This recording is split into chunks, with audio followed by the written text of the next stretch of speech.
Pemuda miskin tolong kakek tua penjual perabot keliling yang terserempet. 3 hari kemudian gubuknya didatangi mobil pengangkut furnitur. Ternyata kakek yang ia tolong adalah... Halo semuanya, selamat datang di channel Jejak Inspirasi. Semoga kalian dalam keadaan sehat dan bahagia ya. Sebelum masuk ke ceritanya jangan lupa absen kalian dari mana saja ya. Klik tombol subscribe agar tidak ketinggalan cerita menarik selanjutnya. Langit di atas kampung padat di Jakarta Barat itu membara seperti besi panas. Berangsur-angsur luluh menjadi lelehan jingga dan ungu. Namun bagi Fahri, senja bukanlah pemandangan yang menenangkan. Ia duduk di ambang pintu gubuknya yang terbuat dari papan bekas dan seng karatan, menatap jalur rel kereta api yang hanya berjarak 5 meter dari dindingnya.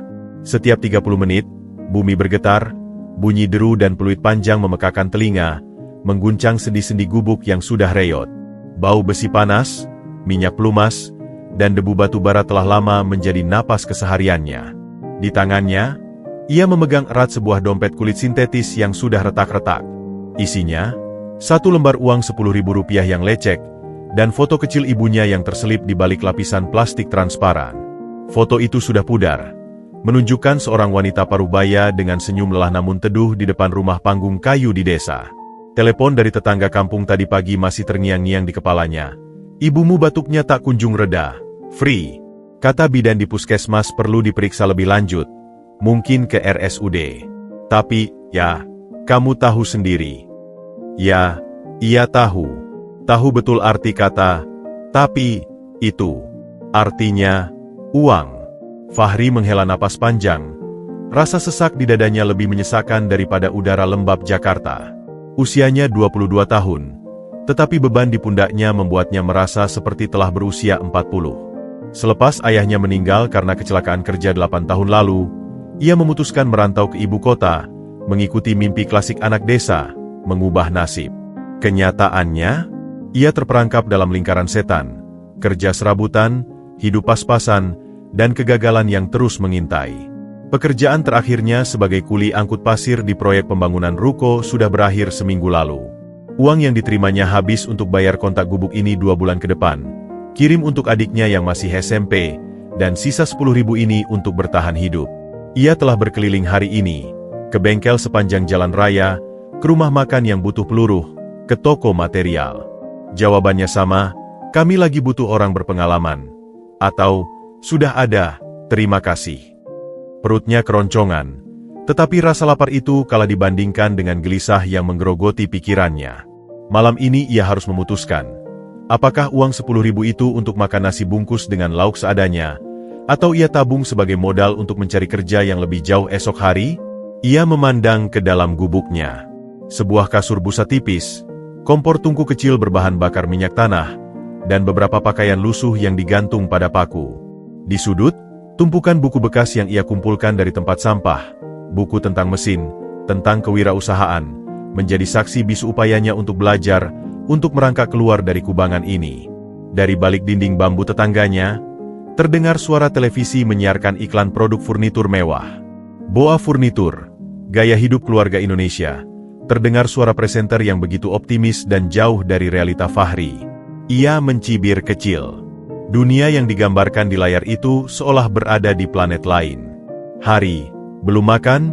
Teriak Bu Joko, tetangga sebelahnya, seorang janda yang berjualan gorengan. Suaranya menembus dinding yang tipis. Belum, Bu. Nanti saja, sahut Fahri, berusaha suaranya terdengar biasa. Ada tempe mendoan sisa dikit. Mau? Sudah dingin sih. Hati Fahri tersentuh.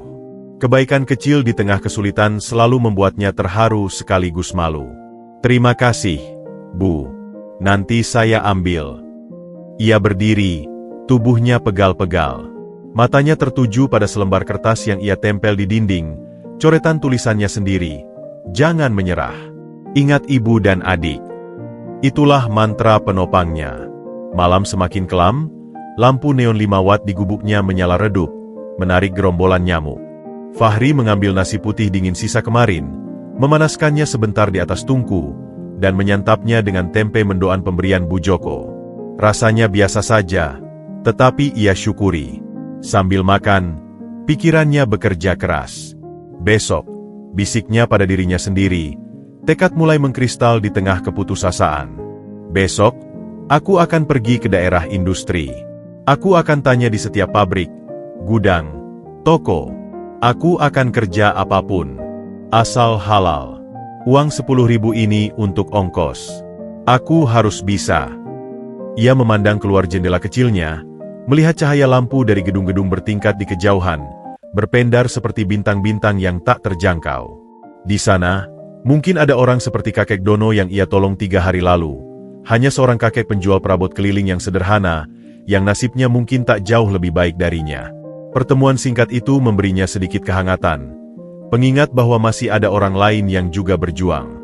Fahri tidak tahu bahwa keputusan kecilnya untuk membantu seorang kakek tua dengan gerobaknya, dan keputusan besarnya untuk bertahan dengan prinsip kejujuran, akan segera membawanya pada pertemuan yang jauh lebih menentukan. Malam itu, di balik senja yang telah berubah menjadi kegelapan pekat, benang-benang takdirnya mulai tenun dengan pola baru. Dan semua berawal dari gubuk reot di pinggir rel ini, dari seorang pemuda miskin dengan sisa 10.000 rupiah dan hati yang belum terkalahkan. Siang itu, matahari di Jakarta seperti bara yang ditumpahkan langsung dari langit. Panasnya tak sekadar menyengat kulit, tetapi menusuk sampai ke tulang. Fahri berjalan dengan langkah gontai menyusuri pinggir jalan raya di dekat Pasar Jaya. Bau busuk dari sampah yang menumpuk di selokan bercampur dengan aroma anyir daging di pasar dan asap knalpot kendaraan, menciptakan potpuri bau yang khas ibu kota.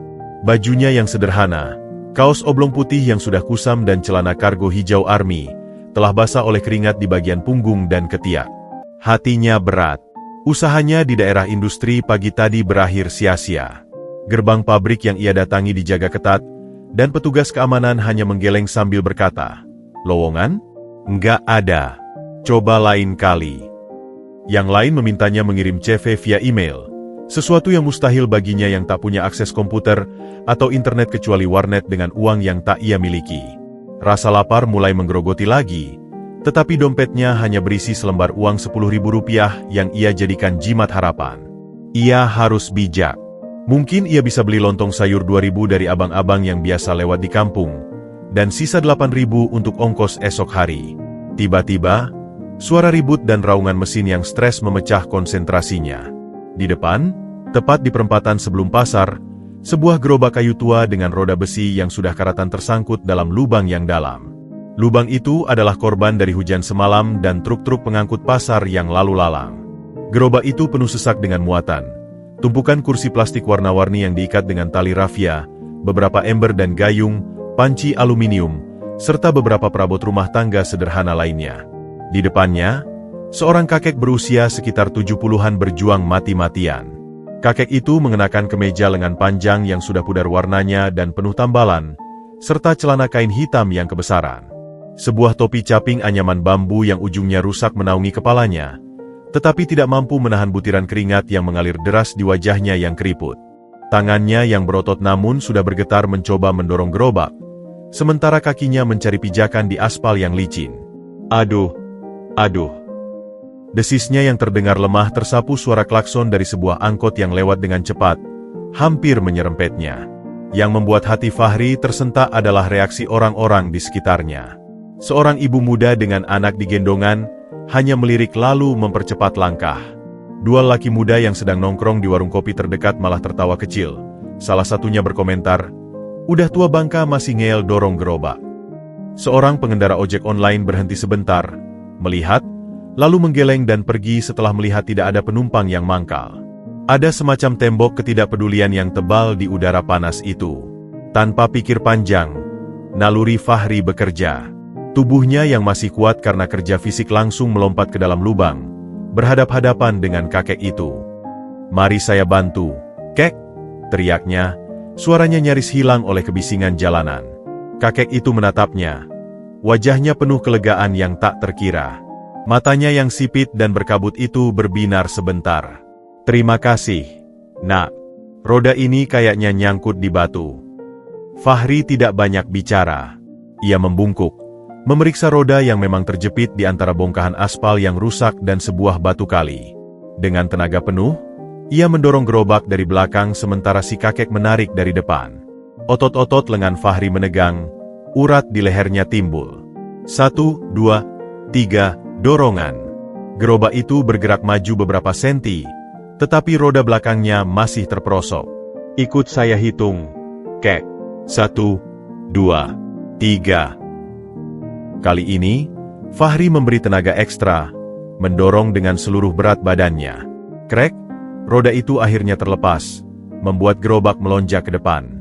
Kakek itu hampir kehilangan keseimbangan, tetapi Fahri cepat menahan gerobak agar tidak jatuh.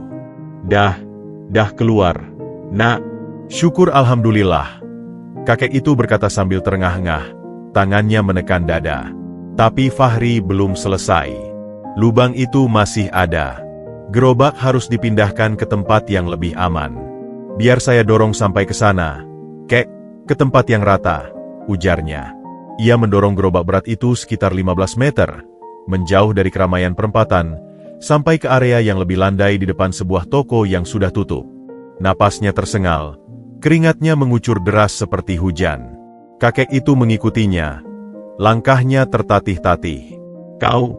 Kau baik sekali, nak. Jarang anak muda sekarang yang mau peduli kayak gini. Fahri hanya tersenyum kecil, sambil mengusap keringat di dahinya. Ia memperhatikan kakek itu lebih saksama. Kemejanya yang lusuh, sandal jepit yang sudah diikat dengan kawat, dan tangan yang bergetar halus. Ada sesuatu yang tulus dan lelah dari sosoknya yang membuat hati Fahri terenyuh. Mirip sekali keadaannya dengan saya, pikirnya. Mungkin lebih parah. Setidaknya ia masih muda dan kuat. Tiba-tiba, ia melihat kakek itu menelan ludah, tenggorokannya bergerak. Bibirnya yang kering terlihat pecah-pecah. Kakek itu pasti haus dan kelelahan. Tanpa ragu-ragu lagi, keputusan yang tadi ia pikirkan matang-matang tentang uang 10.000 itu langsung buyar. Ia berlari ke warung kecil di pojok jalan, tempat seorang ibu setengah baya sedang duduk di depan kulkas es. Bu, 2 botol aqua dingin, ya.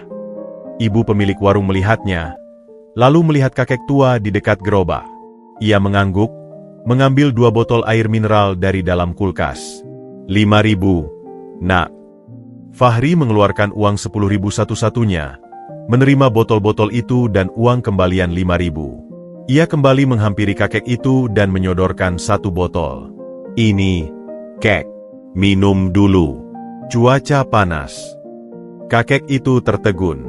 Matanya, tadi berkabut, kini seolah berkaca-kaca. Tangannya yang bergetar mengambil botol itu, memutar tutupnya dengan susah payah. Setelah meneguk beberapa kali, ia menarik napas panjang. Kau nggak cuma nolongin, tapi juga ngasih minum. Ini uangmu, nak. Ia merogoh saku celananya, mengeluarkan beberapa lembar uang 1000-an yang lecek.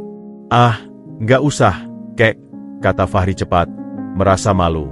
Saya lihat kek sudah capek sekali. Saya juga cuma bisa bantu sedikit. Mereka pun duduk sebentar di tepi jalan, di bawah bayangan sempit dari atap toko. Kakek itu memperkenalkan dirinya sebagai kakek Dono, pedagang perabot keliling yang sudah puluhan tahun mengais rezeki di jalanan Jakarta. Dari dulu jualan gini, dari zaman harga kursi plastik masih 1000 perak, celotehnya dengan suara parau namun bersemangat. Fahri pun bercerita singkat tentang dirinya, tentang keinginannya bekerja dan keadaan keluarganya di kampung. Nak, kata kakek Dono tiba-tiba, menatapnya dalam-dalam. Dunia ini keras. Tapi ingat, orang yang baik hatinya, jalannya selalu dibukakan sama yang di atas. Mungkin gak sekarang, tapi nanti. Percaya sama kek. Percakapan mereka terputus ketika seorang ibu mendekati, menanyakan harga ember. Fahri pun berdiri, bersiap pergi. Saya permisi dulu, kek. Hati-hati di jalan. Kamu juga, nak. Semoga rezekimu lancar. Dan terima kasih, banyak-banyak. Tatapan terakhir kakek Dono penuh makna, seolah ingin menghafal wajah Fahri. Fahri berjalan pergi. Tangan kini hanya memegang uang 5.000 rupiah. Lapar masih melilit perutnya, tapi ada kehangatan aneh di dadanya. Ia telah melakukan sesuatu yang benar. Ia melihat kembali ke belakang sekali lagi. Kakek Dono sedang melayani pembeli, dengan 1 botol air mineral masih terselip di antara barang dagangannya. Dia tak tahu bahwa di sakunya, kakek Dono menekan tombol kecil pada sebuah alat pelacak yang tersembunyi. Dia juga tak tahu bahwa tatapan penuh perhatian tadi adalah observasi dari seorang yang sangat berpengalaman membaca karakter.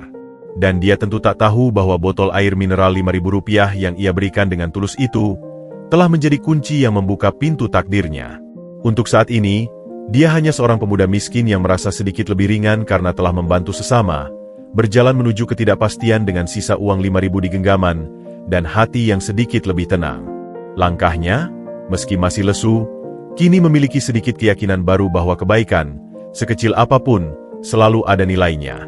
Malam itu, dingin menyusup lewat celah-celah papan di dinding gubuk Fahri.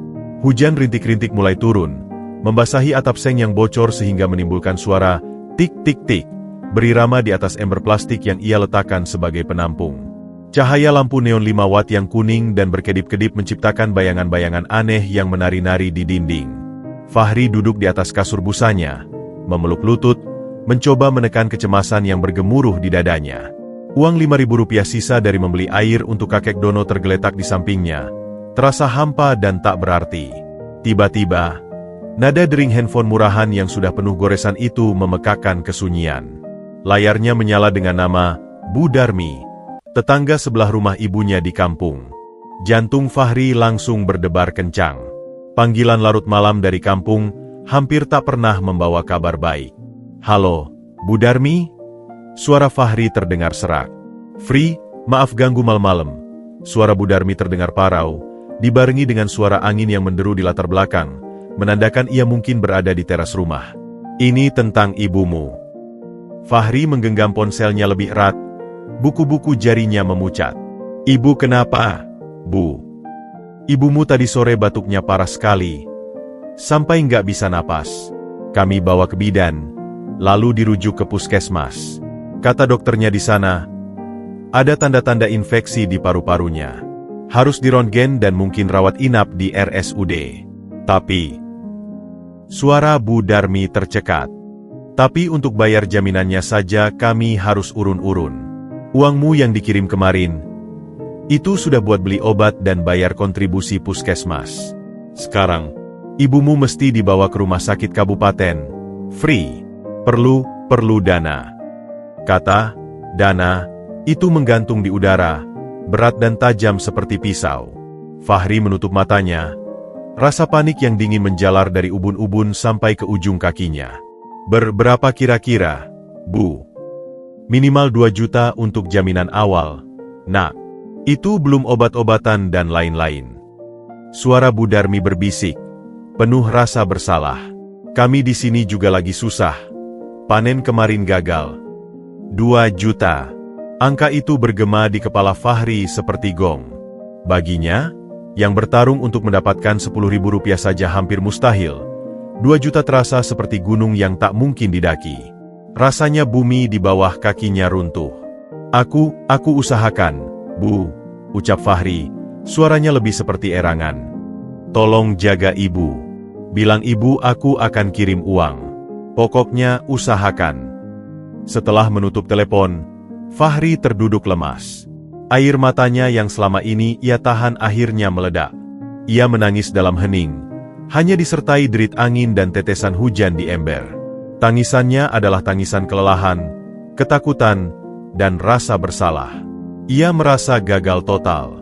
Ia merantau untuk meringankan beban, tetapi justru tak bisa berbuat apa-apa ketika ibunya sakit parah. Pikirannya berpacu. Pinjam ke rentenir? Tapi Bung Ana membunuh. Jual organ? Itu ilegal dan bodoh. Merampok? Tidak mungkin. Dia memandang sekeliling gubuknya yang melarat. Tidak ada satupun barang berharga. Hanya buku-buku bekas, pakaian lusuh, dan tubuhnya sendiri yang masih kuat. Tubuh yang tadi siang digunakan untuk menolong seorang kakek, tetapi tak mampu menyelamatkan ibunya sendiri. Ironi yang pahit. Sementara itu, di lantai paling atas sebuah menara perkantoran di Sudirman, pemandangan sangat berbeda terhampar. Dari balik dinding kaca yang membentang dari lantai ke langit-langit, seluruh gemerlap Jakarta seperti karpet lampu yang berkilauan. Suara hujan di luar hanya desisan lembut yang tertahan oleh kaca tebal dan kedap suara. Dono Ardiwinata, pria berusia 72 tahun, duduk di balik meja kerja dari kayu jati berukir yang megah. Ia tidak lagi memakai kemeja lusuh dan topi caping, melainkan kemeja linen putih yang mahal dan nyaman. Wajahnya yang teduh namun penuh wibawa diterangi oleh cahaya lampu meja kristal. Di depannya, sebuah tablet menampilkan profil sederhana dan beberapa foto yang diambil dari kejauhan. Foto itu menunjukkan Fahri, satu saat sedang mendorong gerobak dengan wajah berkerut penuh konsentrasi, satu lagi saat menyodorkan botol air dengan ekspresi tulus, dan yang terakhir saat duduk berbincang dengan kakek Dono di pinggir jalan. Di samping Dono berdiri seorang pria muda berpakaian rapi, Arif, asisten pribadi sekaligus kepala keamanan yang dipercayanya. Laporan sudah lengkap, Pak Dono. Nama lengkap Fahri Maulana, 22 tahun, asal Cilacap. Tinggal di gubuk liar di pinggir rel kereta api di daerah Angke. Pendidikan terakhir SMA, ayah sudah meninggal, ibu sakit sakulan di kampung, ada satu adik masih SMP. Pekerjaan serabutan, catatan bersih, tidak pernah terlibat masalah hukum. Di lingkungannya dikenal sebagai pemuda yang pendiam tapi suka menolong. Dono mengangguk pelan. Jarinya mengetuk-ngetuk permukaan meja yang halus. Matanya yang sipit dan tajam menatap foto Fahri yang sedang tersenyum ringan saat berbicara dengannya. Ketulusannya terasa, gumam Dono. Bukan pura-pura. Dia membantu tanpa mengharap imbalan, bahkan memberikan sesuatu yang sangat berharga baginya di saat itu. Ia merujuk pada uang 10.000 yang dihabiskan Fahri untuk membeli air. Apakah Bapak ingin langsung menolong keluarganya? Ibunya sedang sakit kritis, tanya Arif. Dono menggeleng. Tidak sekarang. Bantuan yang datang terlalu mudah justru bisa merusak karakter. Dan saya ingin melihat lebih dalam. Ia mencondongkan tubuh ke depan. Sorot matanya seperti seorang kolektor yang menemukan permata kasar. Kebaikan di saat lapang itu biasa. Tapi bagaimana ketulusan dan prinsip seseorang di saat ia terdesak? Ketika ia hampir kehilangan harapan, itulah ujian sebenarnya. Jadi rencana selanjutnya? Tanya Arif. Kita akan memberinya ujian kedua, kata Dono. Sebuah rencana mulai terbentuk di benaknya. Lebih halus, lebih menggoda. Lihat apakah dia akan tetap pada prinsipnya, ataukah kesulitan akan membuatnya kompromi. Siapkan skenario, tawaran kerja, seperti yang sudah kita bicarakan. Dan pantau terus kondisi ibunya. Jangan biarkan sampai terjadi yang tidak diinginkan, tapi biarkan dia merasakan tekanan itu. Kita perlu melihat sekuat apa pondasi orang ini. Paham, Pak. Setelah Arif pergi, Dono berdiri dan berjalan mendekati jendela. Hujan telah berubah menjadi gerimis, memburamkan lampu-lampu kota. Dalam bayangannya, ia melihat dirinya yang muda dulu, berjuang dari nol, digelembungkan oleh ambisi tetapi juga hampir hancur oleh godaan jalan pintas. Ia selamat karena prinsip yang ditanamkan orang tuanya, dan karena ada orang baik yang memberinya tangan tepat di saat kritis, bukan dengan uang, tetapi dengan kepercayaan. Fahri, bisiknya pada kaca jendela yang berembun. Hidup akan mengujimu dengan sangat keras. Apakah kebaikanmu hari ini adalah karakter? Atau hanya kebetulan? Mari kita lihat. Di kejauhan, di gubuk yang bocor dan penuh keputusasaan, Fahri tidak tahu bahwa dirinya sedang diamati, bahwa takdirnya sedang dipertimbangkan oleh seorang yang sangat berpengaruh. Yang ia tahu hanyalah rasa sakit karena ketidakberdayaan, dan desakan untuk menemukan solusi sebelum ibunya kehilangan nyawa. Malam itu, di antara dua dunia yang terpisah jarak dan kemewahan, dua jiwa yang berbeda tengah bergulat. Satu dengan kegelisahan yang nyata dan mendesak, satu lagi dengan rencana dan pertanyaan filosofis tentang hakikat kebaikan. Dan benang yang menghubungkan mereka adalah satu tindakan sederhana di siang bolong, mendorong gerobak dan sebotol air mineral. 2 hari setelah telepon buruk dari kampung, rasa gelisah itu telah berubah menjadi beban fisik yang mengerikan di pundak Fahri. Matahari pagi yang seharusnya memberi harapan, terasa seperti sorot lampu interogasi yang menyiksanya. 2 juta rupiah. Angka itu terus berputar-putar di kepalanya, menghantui setiap helaan napas.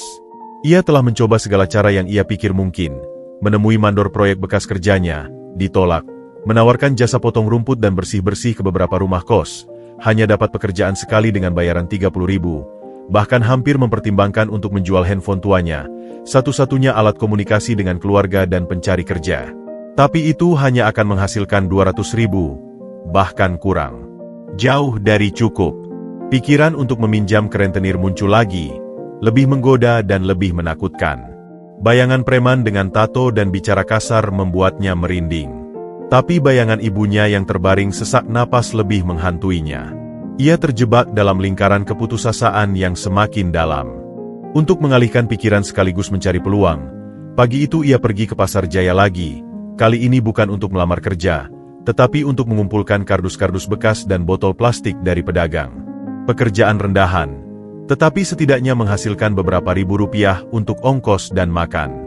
Dengan karung goni di pundak, ia menyusuri lorong-lorong belakang pasar yang becek dan bau. Dan di sanalah, di sebuah sudut sepi dekat tempat parkir gerobak, ia melihat sesuatu yang familiar. Gerobak kayu kakek Dono. Gerobak itu teronggok sendirian, terikat longgar pada sebuah tiang listrik. Muatannya, kursi plastik, ember, dan beberapa barang lainnya, masih ada, ditutupi terpal plastik biru yang sudah robek-robek. Namun, tak ada tanda-tanda sang pemilik. Sekitar 5 meter dari gerobak, sekelompok anak laki-laki berusia antara 8 hingga 12 tahun sedang bermain kejar-kejaran. Salah satu dari mereka, dengan iseng, melemparkan batu kecil yang nyaris mengenai tumpukan kursi plastik. Yang lain mendorong-dorong gerobak itu, membuatnya bergoyang-goyang dengan bunyi berderit. "Hoi, jangan main dekat gerobak orang," teriak Fahri tanpa berpikir. Anak-anak itu melongo, lalu sebagian lari. Tapi 2 anak yang lebih besar cuma mencibir. "Urusan lo apa? Ini punya lu?" tantang salah satunya. Fahri mendekat. Tubuhnya yang lebih tinggi dan sorot mata gelisahnya membuat kedua anak itu akhirnya mundur sambil menggerutu. Setelah mereka pergi, Fahri memeriksa gerobak. Tak ada kunci atau gembok. Gerobak itu seperti ditinggalkan begitu saja. Di mana kakek Dono? Apakah dia sakit? Kecelakaan? Atau apakah ini semacam jebakan? Pikirannya yang penuh kecemasan mulai mencurigai hal-hal buruk. Tapi ia ingat wajah lelah dan tulus sang kakek. Ingat ucapannya yang penuh syukur. Tidak mungkin ini jebakan. Pasti ada sesuatu yang terjadi. Hatinya tergerak. Di tengah kekalutan pikirannya sendiri tentang ibunya, naluri untuk menolong muncul lagi. Ia memutuskan untuk menunggu. Setidaknya sampai sang kakek kembali. Ia tidak bisa membiarkan barang-barang dan mata pencaharian orang lain hilang atau rusak karena kelalaian anak-anak nakal. Ia duduk di atas trotoar dekat gerobak, berjaga. Menit berganti menit. Pasar semakin ramai, tapi tak ada tanda-tanda kakek Dono. Rasa laparnya menggeram, tetapi karungnya yang berisi beberapa kardus dan botol belum layak dijual. Ia bertahan. 1 jam berlalu. Keringat membasahi tubuhnya. Beberapa kali pedagang lain meliriknya penasaran, mungkin mengira dia penjaga gerobak atau bahkan calon maling. Fahri mengabaikan pandangan mereka. Akhirnya, dari arah WC umum di ujung pasar, sosok tua yang familiar muncul dengan langkah terhuyung-huyung. Wajah kakek Dono pucat, tangannya menekan perut. Ia tampak sangat tidak sehat. "Kek, ada apa, Kek?" Fahri segera berlari mendekat, menyangga lengan sang kakek. "Oh, nak, kamu lagi." Kakek Dono terlihat terkejut sekaligus lega. "Aduh, maaf. Tadi perut mendadak mules banget. Terpaksa ninggalin gerobak. Ini, kamu jagain." Suaranya lemah. "Iya, Kek.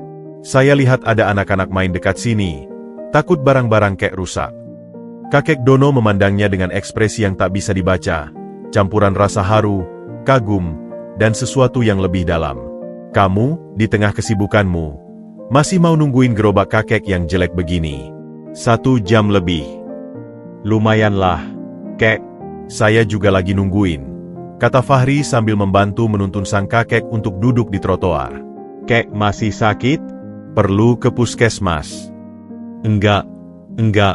Sudah mendingan," ucap kakek Dono sambil mengambil napas panjang. Matanya menatap Fahri dengan seksama. "Kamu lagi cari kerja ya, nak? Dari kemarin kelihatan gelisah." Fahri mengangguk. Raut wajahnya suram. "Iya, Kek. Lagi butuh banget." Kakek Dono menghela napas, seolah sedang mempertimbangkan sesuatu yang besar. Kebetulan, Kakek punya kenalan. Seorang bos gudang. Dia lagi butuh tenaga buat memindahkan beberapa barang. Fahri langsung tertarik. Matanya berbinar. Memindahkan barang? Di mana, kek? Apa syaratnya? Di gudang dia, daerah Cikarang. Tapi, kakek Dono menurunkan suaranya, menciptakan suasana rahasia. Kerjanya khusus. Malam hari.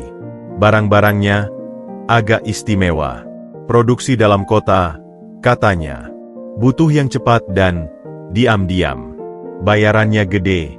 Nak, bisa sampai 3 juta untuk sekali kerja. 3 juta. Angka itu seperti sambaran petir di telinga Fahri. Hampir menutupi semua kekurangannya untuk biaya ibu. Jantungnya berdebar kencang. Tapi, kata-kata istimewa, malam hari, diam-diam, mulai membunyikan alarm kecil di kepalanya. Produksi dalam kota yang harus dipindahkan diam-diam di malam hari, itu terdengar tidak benar. Barangnya apa persisnya, kek? Tanyanya lagi, lebih hati-hati. Kakek juga nggak detail tahu. Teman kakek itu cuma bilang, barang produksi yang butuh penanganan khusus. Mungkin bahan baku yang sensitif, atau barang yang belum punya izin lengkap, gitu. Jawab kakek Dono, memperhatikan reaksi Fahri dengan saksama dari balik sorot matanya yang berbinar. Izin lengkap. Sensitif. Malam hari. Alarm di kepala Fahri semakin keras. Ini mengingatkannya pada cerita-cerita tentang barang selundupan, barang ilegal, atau bahkan narkoba yang disamarkan sebagai produksi dalam kota. Ayahnya dulu selalu berpesan, hidup susah jangan bikin kita buta, free. Uang haram itu seperti api, hangat sebentar tapi bakar segalanya sampai habis. Keraguannya terpancar jelas di wajahnya. Di satu sisi, 3 juta adalah jawaban dari doanya. Di sisi lain, prinsip dan rasa amannya berteriak keras. Kakek Dono melihat pergolakan itu. Gimana, nak? Minat? Kakek bisa anterin ke bosnya. Langsung kerja besok malam, besoknya bisa terima duit. Fahri menunduk, mengepalkan tangannya. Pikirannya berperang. Bayangkan ibunya yang sakit. Bayangkan tanggung jawabnya. Tapi lalu bayangkan dirinya di jeruji besi, meninggalkan ibu dan adiknya dengan aib. Atau lebih buruk, terlibat dalam sesuatu yang merusak orang lain. Dia mengangkat kepala. Sorot matanya penuh konflik, tetapi akhirnya tegas. Maaf, kek. Saya berterima kasih sekali sama tawaran kek. Tapi, saya cari yang jelas-jelas saja. Yang kerjaannya terang, kontraknya jelas. Kalau kerja gelap-gelapan gitu, saya nggak bisa. Ucapannya pelan tapi pasti. Kakek Dono terdiam sejenak, menatapnya. Lalu, sebuah senyuman yang sangat lembut dan dalam, berbeda dengan senyum lelahnya yang biasa, muncul di wajahnya. Senyuman itu penuh kebanggaan dan sesuatu yang mirip dengan kepuasan. Baik, nak. Kakek ngerti. Kakek hormat sama pilihanmu. Dia menepuk bahu Fahri. Jangan khawatir. Jalan yang lurus dan jelas pasti ada buat orang sepertimu. Fahri mengangguk. Rasa lega aneh bercampur dengan kekecewaan yang dalam karena kehilangan kesempatan 3 juta itu. Ia membantu kakek Dono membenarkan gerobaknya, memastikan sang kakek sudah cukup kuat untuk berjalan, sebelum akhirnya berpisah.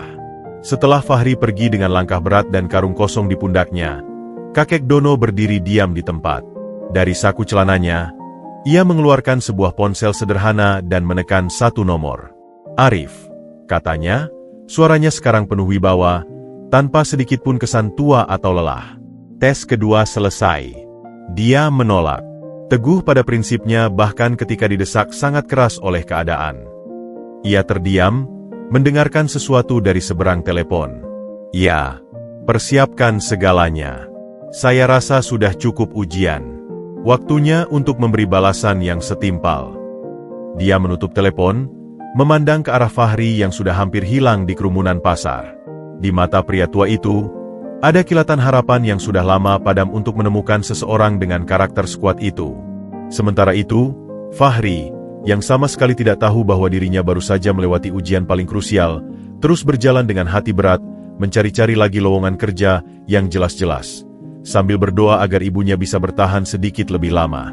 Kegagalan Fahri mendapatkan pekerjaan setelah menolak tawaran kerjaan malam, kakek Dono terasa seperti pukulan bertubi-tubi. Setiap jalan yang ia coba seolah tertutup. Bahkan pekerjaan sebagai tukang sapu jalanan yang biasa ia ambil kadang-kadang, sudah diambil orang lain.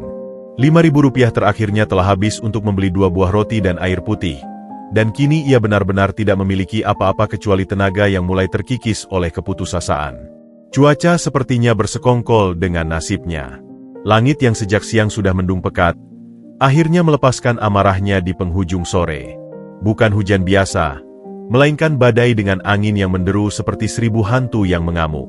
Hujan turun dengan derasnya, membentuk tirai air putih yang menghalangi pandangan. Di dalam gubuknya, Fahri berjibaku. Atap seng yang sudah karatan dan reot bergetar hebat. Beberapa paku yang menahannya mulai terlepas satu persatu. Krek brak, sebuah lembaran seng besar terlepas dari tempatnya dan diterbangkan angin, membuka sebuah lubang besar di atap. Hujan masuk dengan deras, langsung membasahi kasur busa dan tumpukan bukunya. "Tidak!" teriak Fahri, berusaha menutupi bukunya dengan tubuhnya. Tapi air sudah menggenang di lantai tanah yang langsung becek. Angin menerobos masuk dari celah-celah papan dinding, mematikan kompor minyak tanah satu-satunya sumber kehangatannya. Gelap dan dingin menyergap. Ia berusaha menahan lembaran seng yang lain dengan mengganjalnya dengan kayu, tetapi angin terlalu kuat. Braak! Kayu itu patah dan seng itu melengkung dengan suara mengerikan. Hujan kini mengguyur hampir seluruh bagian gubuknya. Ia basah kuyup, menggigil kedinginan, berdiri di tengah reruntuhan kecil tempat tinggalnya. Perasaan terisolasi dan tak berdaya itu lebih menyakitkan daripada dinginnya air hujan. Ia memandang keluar melalui pintu, yang kini hanya berupa tirai plastik yang tertiup angin. Dunia di luar terlihat sama buram dan kejamnya. Di saat ia hampir menyerah, duduk bersimpuh di tengah genangan air dengan kepala tertunduk, sebuah suara memanggil namanya. "Fahri! Fahri, kamu di dalam." Itu suara Pak Joko, tetangganya yang berjualan gorengan, yang rumah petaknya yang kecil pun tak luput dari amukan badai, tapi masih lebih kokoh dari gubuk Fahri. "Di sini, Pak!" teriak Fahri, suaranya parau. Pak Joko, dengan jas hujan dari plastik dan senter di tangan, menerobos masuk. Matanya melotot melihat kondisi gubuk yang hampir roboh. "Aduh, ini bahaya. Gubuk bisa rubuh kena angin kencang gini. Nggak bisa di sini. Ayo, ikut ke rumah saya dulu." "Tapi, Pak..." Fahri ragu. Rasa malu karena merepotkan orang lain menahannya. "Tapi apa tapi? Ini soal keselamatan," tegas Pak Joko, langsung menarik lengan Fahri. "Bawa barang-barang pentingmu saja. Cepat." Dengan gemetar, Fahri menyelamatkan apa yang bisa ia selamatkan. Dompet berisi foto ibunya yang sudah basah, beberapa pakaian yang masih kering di dalam plastik, dan tumpukan buku-bukunya yang sudah lembab. Ia membungkus semuanya dengan terpal plastik yang robek. Sementara itu, Pak Joko sudah membantunya mengambil sisa beras dan kompornya. Mereka berjuang melawan angin dan hujan menuju rumah Pak Joko yang berjarak sekitar 50 meter. Rumah itu juga sederhana, terbuat dari bata dan kayu, tapi setidaknya masih berdiri tegak. Istrinya, Bu Joko, langsung menyambut dengan wajah khawatir. "Masuk, masuk. Aduh, basah kuyup. Sini saya ambilkan handuk dan baju Joko. Kamu pakai dulu." Fahri dibawa ke bagian belakang rumah, sebuah ruangan kecil yang biasanya digunakan untuk menyimpan barang. Tapi setidaknya kering dan aman. Bu Joko menyiapkan sebuah tikar dan selimut bekas yang bersih. "Kamu tidur di sini dulu ya, Nak, sampai badai reda dan gubukmu bisa diperbaiki." Rasa haru yang luar biasa menyergap Fahri. Air mata yang tadi ditahan karena frustasi, kini menetes karena kebaikan yang tulus dari keluarga sederhana ini. "Terima kasih, Pak, Bu. Saya sungguh merepotkan." "Ah, ngomong apa? Tetangga harus tolong-menolong," ucap Pak Joko sambil menyodorkan segelas teh hangat. "Ini minum dulu, biar nggak kedinginan."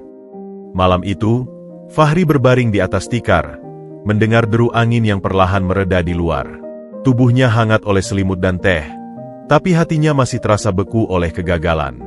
Namun, ada secercah kehangatan baru. Ia tidak sendirian. Masih ada orang yang peduli. Ini adalah jaring pengaman sosial yang paling dasar, yang menahannya agar tidak jatuh terlalu dalam. Sementara itu, di sebuah ruang kontrol yang penuh dengan monitor di lantai dasar menara buah furnitur, pemandangan sangat berbeda. Arif, sang asisten, duduk di depan layar yang menampilkan rekaman langsung dari kamera pengintai kecil yang tersembunyi di sekitar area permukiman kumuh itu. Ia baru saja menyaksikan seluruh kejadian. Gubuk Fahri yang nyaris rubuh, penyelamatan oleh tetangga, dan kepindahan Fahri ke rumah Pak Joko. Di sebelahnya, Dono Ardiwinata berdiri dengan tangan terkait di belakang punggung. Wajahnya serius menyaksikan penderitaan yang dialami Fahri. Kondisi gubuknya sudah tidak layak huni, Pak, lapor Arif. Dan dari informasi, ibunya di kampung kondisinya stagnan, butuh tindakan medis segera. Tekanan pada Fahri sudah mencapai titik puncaknya. Dono mengangguk perlahan. Matanya tetap tertuju pada layar yang sekarang menunjukkan Fahri sedang memeluk lututnya di ruangan kecil rumah Pak Joko. Dia bertahan. Bahkan dalam keadaan seperti itu, dia masih memilih untuk tidak mengambil jalan pintas yang saya tawarkan. Dia lebih memilih merendahkan diri, menerima bantuan tetangga, daripada terlibat dalam pekerjaan mencurigakan. Suaranya penuh respek, karakter yang sangat langka. Apakah kita intervensi sekarang, Pak? Membantu perbaiki gubuknya, atau mengirimkan bantuan untuk ibunya? Tanya Arif. Bantu ibunya. Segera. Tapi lakukan dengan cara yang tidak langsung terhubung ke kita. Perintah Dono, suaranya tegas. Hubungi kontak kita di rumah sakit kabupaten sana. Biayai seluruh pengobatan ibunya dengan skema bantuan sosial dari donatur anonim. Pastikan dia mendapatkan perawatan terbaik. Untuk Fahri, kita beri dia 1 malam ini untuk beristirahat. Besok pagi, kita akan memberikan kejutan yang sudah dia perjuangkan dengan integritasnya. Paham, Pak. Truk dan tim sudah siap. Besok pagi pukul 8 mereka akan bergerak. Bagus, ucap Dono. Ia memalingkan wajah dari monitor. Adegan seorang pemuda yang gigih namun begitu rentan itu menyentuh bagian terdalam hatinya. Bagian yang mengingatkan pada perjuangannya sendiri dulu. Kadang, dunia menguji orang-orang baik dengan keras sekali, Arif. Tugas kita yang diberi lebih adalah memastikan ujian itu tidak menghancurkan mereka, tetapi justru mengangkat mereka. Malam itu, 2 dunia yang terpisah bergerak. Di satu sisi, seorang pemuda yang kehilangan tempat tinggal, bersyukur atas kebaikan tetangga, dan berdoa untuk kesembuhan ibunya dengan keyakinan yang mulai menipis. Di sisi lain, sebuah mesin kebaikan yang terencana mulai bergerak, dipicu oleh ketulusan dan keteguhan hati yang sederhana. Jaring pengaman yang tidak terlihat, yang ditenun oleh keputusan-keputusan benar Fahri, akhirnya siap menyambutnya. Badai fisik mungkin telah meruntuhkan gubuknya, tetapi badai dalam hidupnya akan segera menemukan penawarnya. Esok hari akan membawa cahaya setelah gelap yang pekat.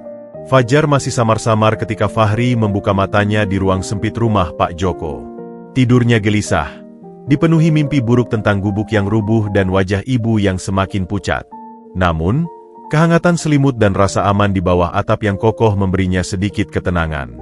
Ia bangun dan segera membereskan tikarnya, lalu melangkah keluar. Udara pagi pasca badai terasa segar meski masih lembab. Ia ingin memeriksa kerusakan gubuknya. Saat mendekati bekas tempat tinggalnya, dadanya sesak. Gubuk itu tampak seperti bangkai kapal yang terdampar. Atapnya terbuka lebar, dinding-dindingnya miring, dan genangan air masih menggenang di dalamnya. Kasur busanya sudah menjadi spons basah yang tak berguna. Buku-bukunya, meski sudah diselamatkan sebagian, beberapa yang tertinggal hancur lebur oleh air dan lumpur. Ini bukan lagi rumah. Ini reruntuhan. Tanpa banyak pilihan, Fahri mulai membereskan. Dengan bantuan Pak Joko, mereka mencoba menyelamatkan apa yang masih bisa diselamatkan. Beberapa papan yang masih lurus, beberapa lembar seng yang belum terlalu rusak.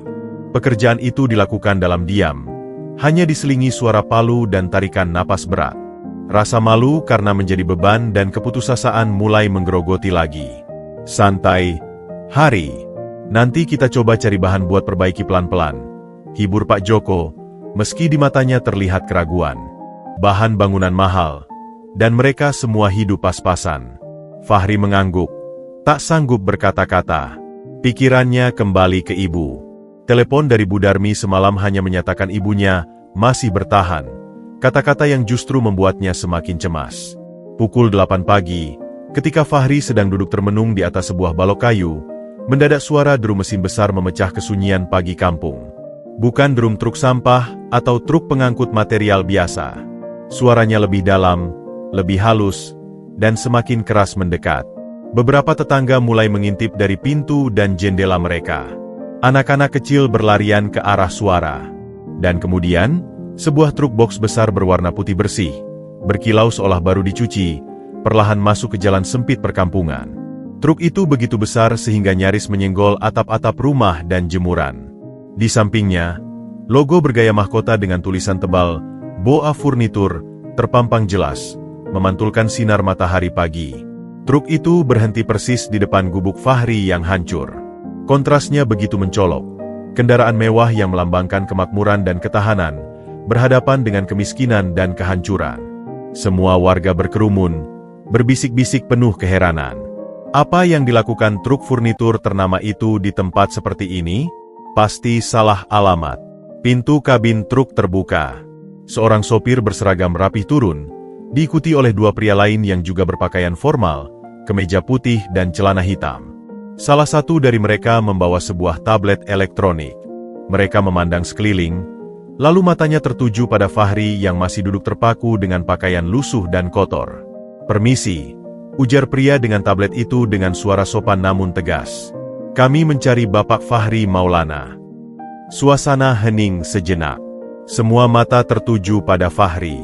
Ia bangkit, tubuhnya kaku. Saya Fahri. "Ada apa?" tanyanya. Suara gemetar penuh kebingungan dan sedikit ketakutan. Jangan-jangan ini urusan hutang atau sesuatu yang salah? Tapi ia tak pernah berurusan dengan perusahaan besar. Pria itu tersenyum ramah, menghapus sedikit kekhawatiran di udara. "Selamat pagi, Pak Fahri. Atas perintah Bapak Dono Ardiwinata, kami diperintahkan untuk mengantarkan dan memasang beberapa barang furnitur untuk Anda." Dono Ardiwinata? Nama itu sama sekali tidak dikenal Fahri. "Saya kira ada salah alamat. Saya tidak kenal bapak itu. Dan saya tidak pesan apa-apa," bantah Fahri, sambil menunjuk gubuknya yang hancur. "Lihat saja tempat saya. Untuk apa furnitur di sini?" "Tidak ada kesalahan, Pak. Ini memang untuk Anda, Fahri Maulana, yang tinggal di alamat ini." Pria itu memastikan sekali lagi di tabletnya. Bapak Dono sendiri akan datang untuk menjelaskan. Sebelum Fahri bisa membantah lagi, pria itu memberi isyarat. Pintu belakang truk yang besar terbuka, memperlihatkan isinya. Desahan dan teriakan takjub langsung memenuhi udara. Di dalamnya, terbungkus rapi dengan plastik gelembung dan kardus, terlihat satu set sofa kulit berwarna coklat tua yang elegan. Sebuah tempat tidur spring bed ukuran single dengan rangka kayu solid. Satu set meja makan kayu jati kecil dengan 4 kursi. Sebuah lemari pakaian 2 pintu dengan cermin. Kulkas 2 pintu kecil yang hemat energi. Sebuah televisi LED 32 inci. Bahkan ada unit AC split sederhana dan sebuah meja kerja kecil. Semuanya baru, masih berbau kayu dan bahan baru, dan terlihat sangat mahal. Fahri hanya bisa terpana, mulutnya terbuka. Ini seperti mimpi di siang bolong, atau lelucon yang kejam. Tetangga-tetangganya berbisik keras. "Wah, dapat rezeki nomplok. Pasti ada yang salah. Ini terlalu bagus untuk Fahri.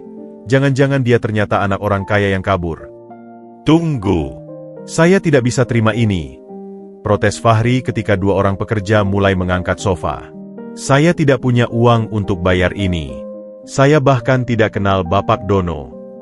Pada saat itulah, sebuah mobil sedan mewah berwarna hitam, sebuah Mercedes-Benz yang terawat sempurna, meluncur pelan di belakang truk dan berhenti. Sopirnya dengan cepat turun dan membuka pintu belakang. Dan dari dalam mobil, muncul seorang pria tua yang gagah.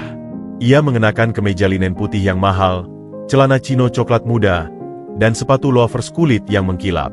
Rambutnya yang putih tersisir rapi. Wajahnya teduh, penuh wibawa. Namun ada kerutan-kerutan di sudut mata yang menandakan seringnya tersenyum. Dan mata itu, mata sipit yang bijak dan tajam, langsung mencari dan menemukan Fahri. Fahri terkesiap. Napasnya tertahan. Itu adalah kakek Dono, teriaknya. Suaranya nyaris tak terdengar, penuh dengan rasa tak percaya yang membuncah.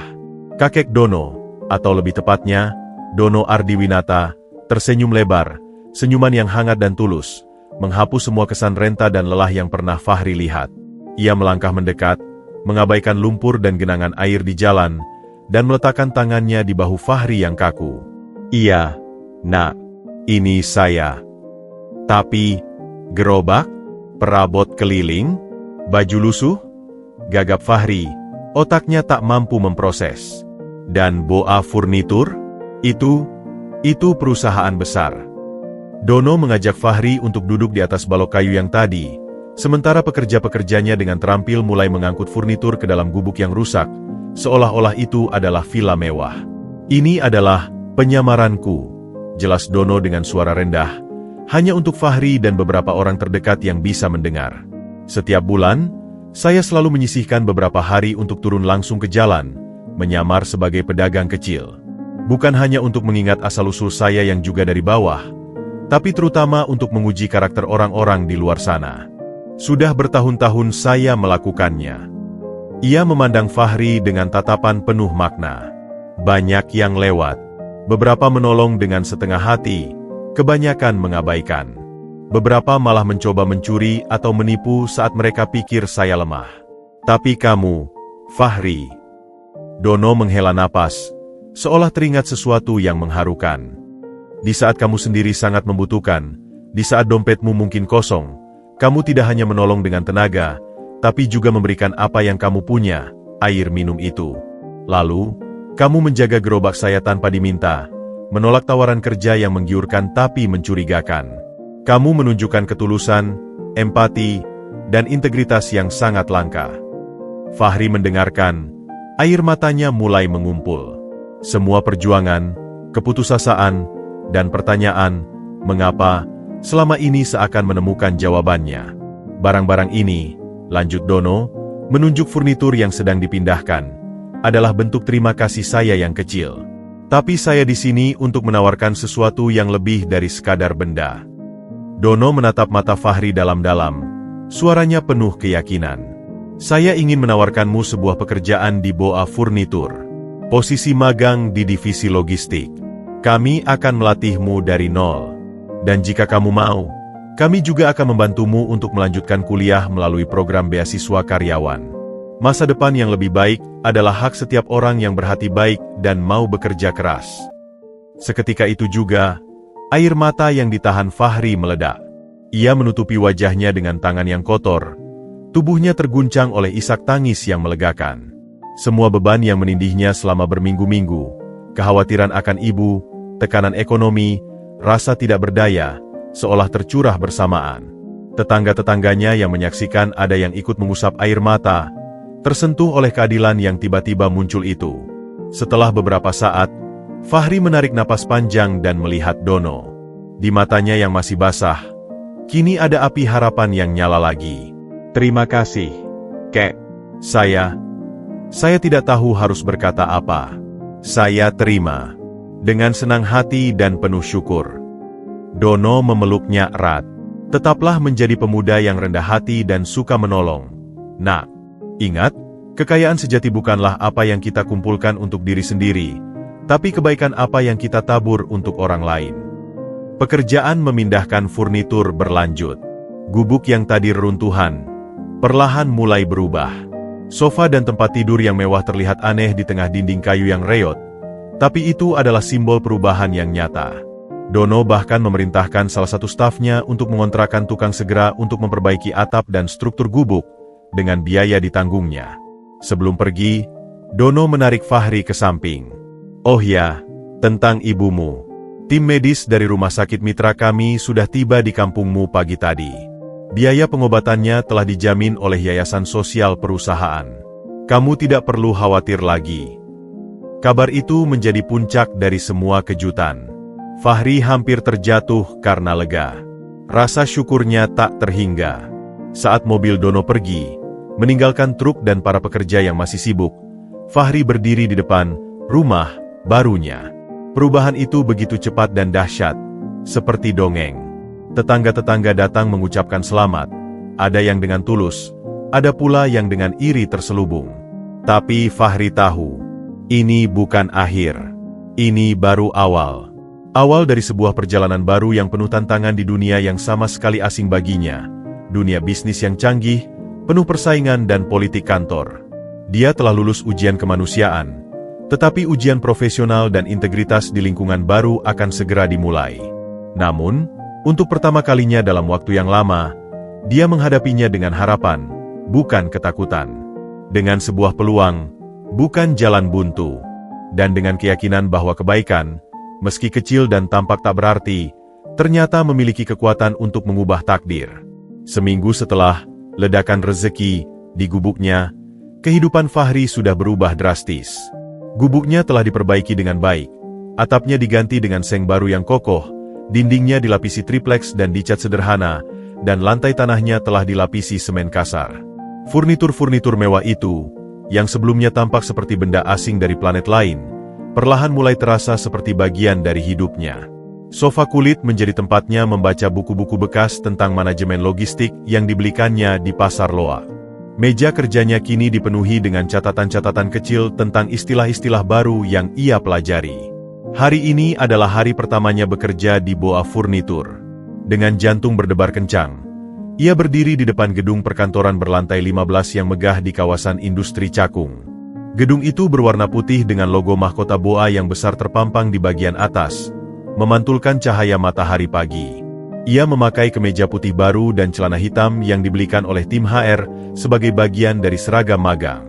Bajunya terasa agak kaku, dan sepatu kulit hitam barunya sedikit menggesek tumitnya. "Tenang, Fahri. Kamu bisa," bisiknya pada diri sendiri sebelum menarik napas dalam dan mendorong pintu kaca berputar. Dunia di dalamnya sama sekali berbeda dengan pasar, gudang, atau proyek bangunan yang ia kenal. Suasananya sejuk oleh AC sentral, terdengar suara keyboard yang berdetak lembut, dan aroma kopi serta pembersih karpet memenuhi udara.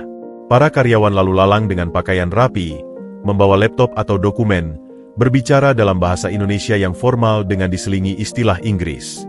Fahri merasa sangat kecil dan sangat ketinggalan. Ia diarahkan ke bagian HR untuk penyambutan dan pengarahan singkat. Kemudian, seorang wanita bernama Mbak Dian membawanya ke divisi logistik distribusi di lantai 3. Ruangannya luas, dipenuhi dengan kubikel-kubikel kerja, beberapa monitor komputer yang besar menampilkan peta dan data pengiriman, serta whiteboard penuh jadwal. Semuanya, ini Fahri Maulana, magang baru kita yang akan bergabung di tim gudang dan pengiriman. Perkenalkan Mbak Dian. Beberapa kepala mengangguk, beberapa tersenyum tipis, beberapa bahkan tidak mengangkat pandangan dari layar komputer. Fahri mencoba tersenyum ramah, tetapi rasa canggungnya jelas terlihat. "Saya akan serahkan kamu ke Pak Rendra, supervisor langsungmu." Rendra, pria berusia sekitar 28 tahun dengan ramah tersisir rapi dan kemeja lengan digulung, menghampiri. Ia menyalami Fahri dengan erat, tetapi sorot matanya dingin dan evaluatif. "Fahri, ya? Well Chome. Saya dengar kamu dapat jalur khusus, ya?" Ucapnya dengan nada yang sedikit sinis, sambil menepuk bahu Fahri. Fahri tersipu, merasa tersindir. Saya akan belajar keras, Pak." "Bagus. Karena di sini, kita kerja berat. Bukan cuma modal baik hati."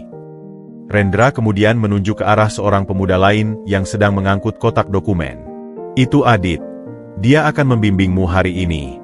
Kamu akan mulai dari input data manifest pengiriman." Adit, yang seumuran dengan Fahri tapi sudah setahun lebih bekerja di sana, menyambutnya dengan ramah. "Yuk, mari. Sini saya ajari."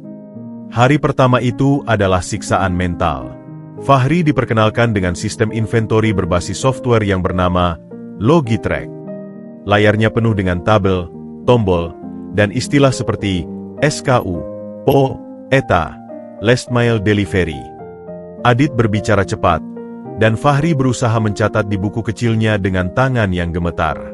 Jadi, setiap barang yang keluar dari gudang harus di-scan barcode-nya, lalu otomatis masuk ke sistem. Kamu harus cocokkan nomor DU dengan data di sini, jelas Adit sambil menunjukkan. Kalau ada yang mismatch, langsung laporkan. Kalau enggak, bisa kacau semua pengiriman, dan kita yang disalahin. Fahri mengangguk, mencerna. Tapi ketika ia mencoba mempraktikannya sendiri, jarinya kaku dan ia salah menekan tombol beberapa kali, menyebabkan error pada sistem. Duh, jangan asal pencet nanti hang, gerutu seorang karyawan lain dari balik kubikelnya, tanpa melihat ke arah Fahri. Rasa malu membakar pipi Fahri.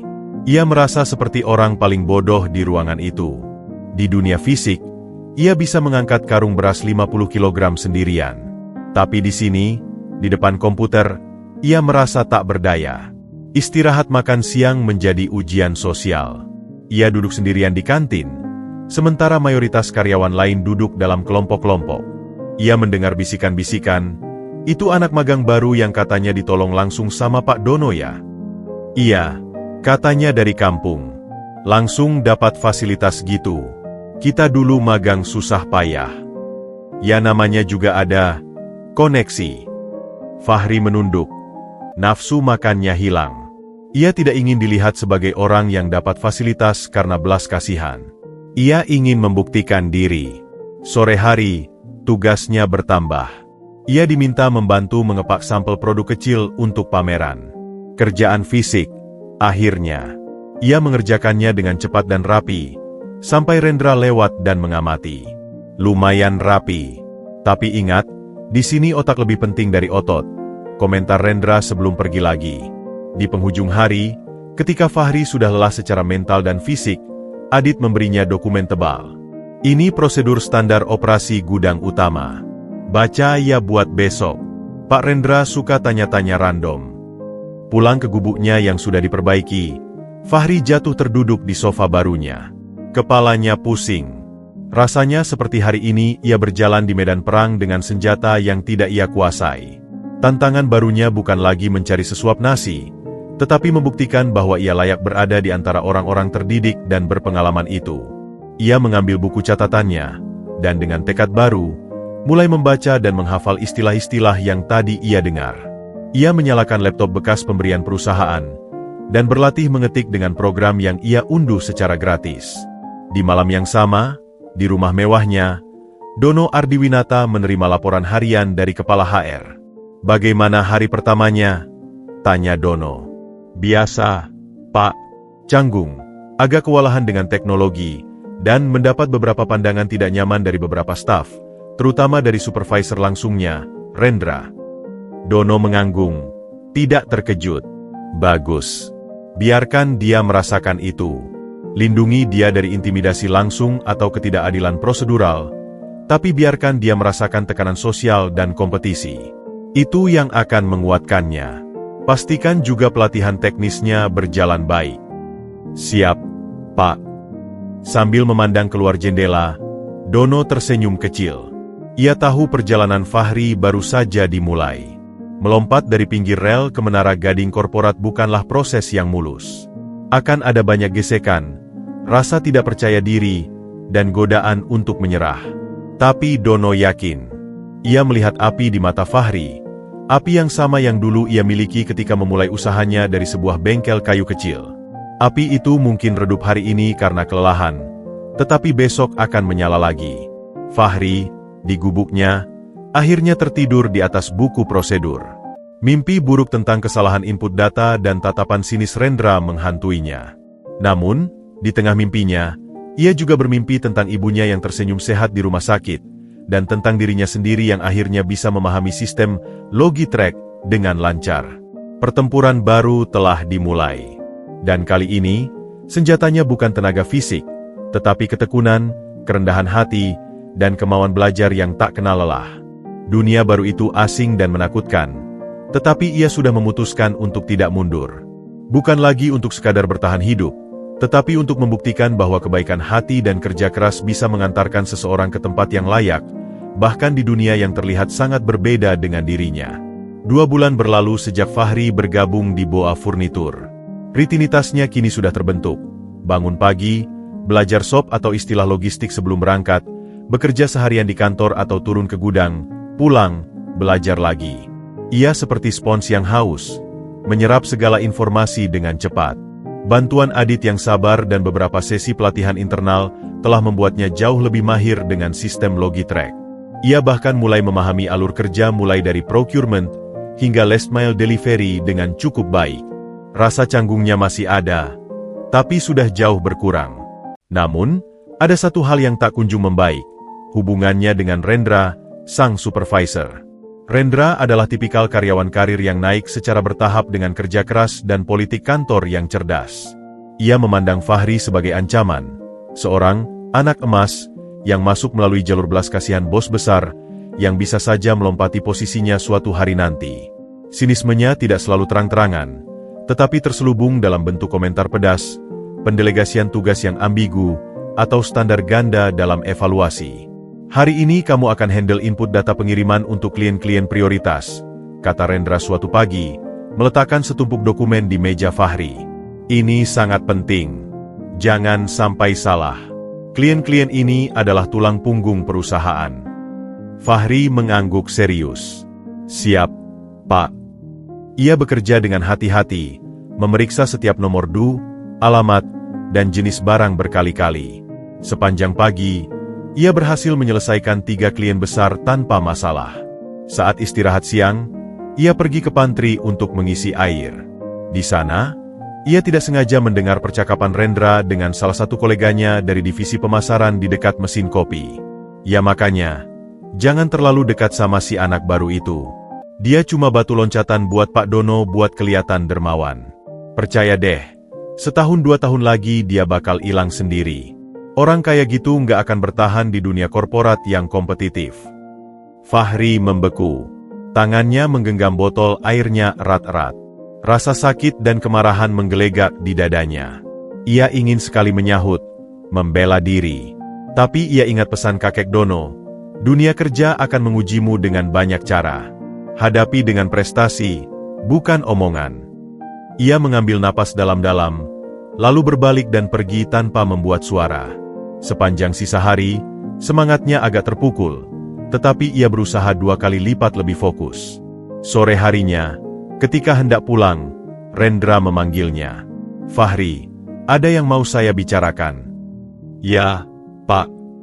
Ini tentang data pengiriman untuk PT Surya Gemilang yang kamu input tadi pagi. Rendra menatap layar komputernya dengan ekspresi serius. Saya dapat laporan dari gudang. Nomor SKU untuk item kursi kerja eksekutif Alpha yang kamu input, berbeda dengan stok fisik. Kamu pakai SKU 8892, padahal yang benar 8893. Itu 2 model yang berbeda spek dan harganya beda 2 juta per unit. Pengirimannya 10 unit. Artinya selisih 20 juta. Fahri merasa darahnya dingin. Tapi, Pak, saya sudah cek ulang. Di DU yang saya terima tertulis jelas 8892. Saya bahkan simpan salinannya. Cepat ia mengambil fotokopi DU dari laci mejanya. Rendra mengambilnya, melihat sekilas. DU-nya memang 8892. Tapi stok di gudang yang ready adalah 8893. DU-nya yang salah. Sebagai staf input, kamu harusnya cross-check dengan data stok real-time di sistem sebelum konfirmasi pengiriman. Itu prosedur standar. Kamu sudah baca SOP-nya, kan? Fahri terdiam. Ia memang membaca SOP, tapi di bagian itu disebutkan cross-check, jika memungkinkan, dan untuk order besar. Karena ini order 10 unit, yang ia anggap tidak terlalu besar dibandingkan order ratusan unit lainnya, dan dunia dari bagian penjualan langsung, ia percaya saja. Tapi Rendra benar. Ia seharusnya lebih hati-hati. Ini kelalaian yang bisa berakibat besar, Fahri, kata Rendra, suaranya datar namun penuh dengan implied warning. Klien bisa komplain, biaya pengembalian dan penggantian mahal, dan reputasi kita ternoda. Saya harus laporkan ini ke atasan. Pak, mohon maaf. Ini kesalahan saya. Apa yang bisa saya perbaiki? Tanya Fahri panik. Bayang-bayang kehilangan pekerjaan ini, Pekerjaan yang menjadi tumpuan harapannya dan keluarganya membuatnya ketakutan. Rendra memandangnya beberapa saat, seolah menimbang-nimbang. Sebenarnya, ini bisa diselesaikan secara internal.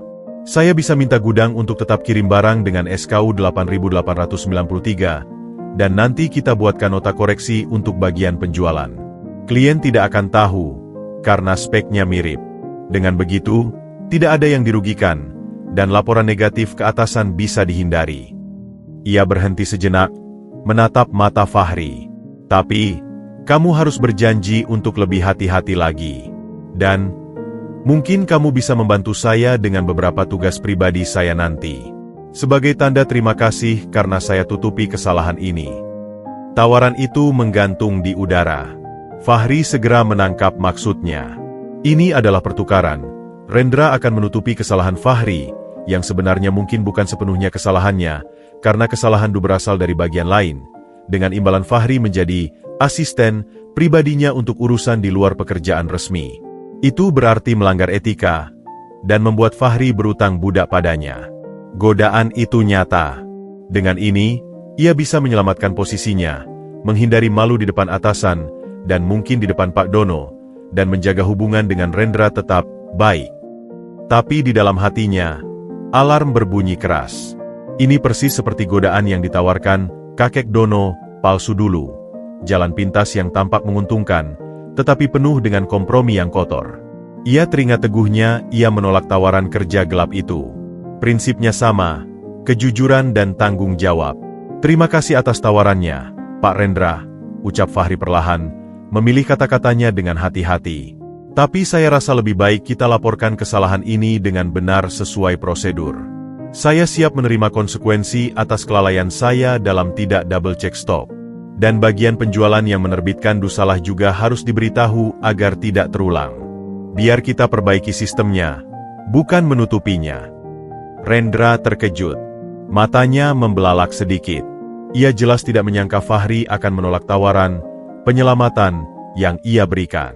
Ekspresinya berubah dari sok membantu menjadi dingin. Baik, kalau itu pilihanmu.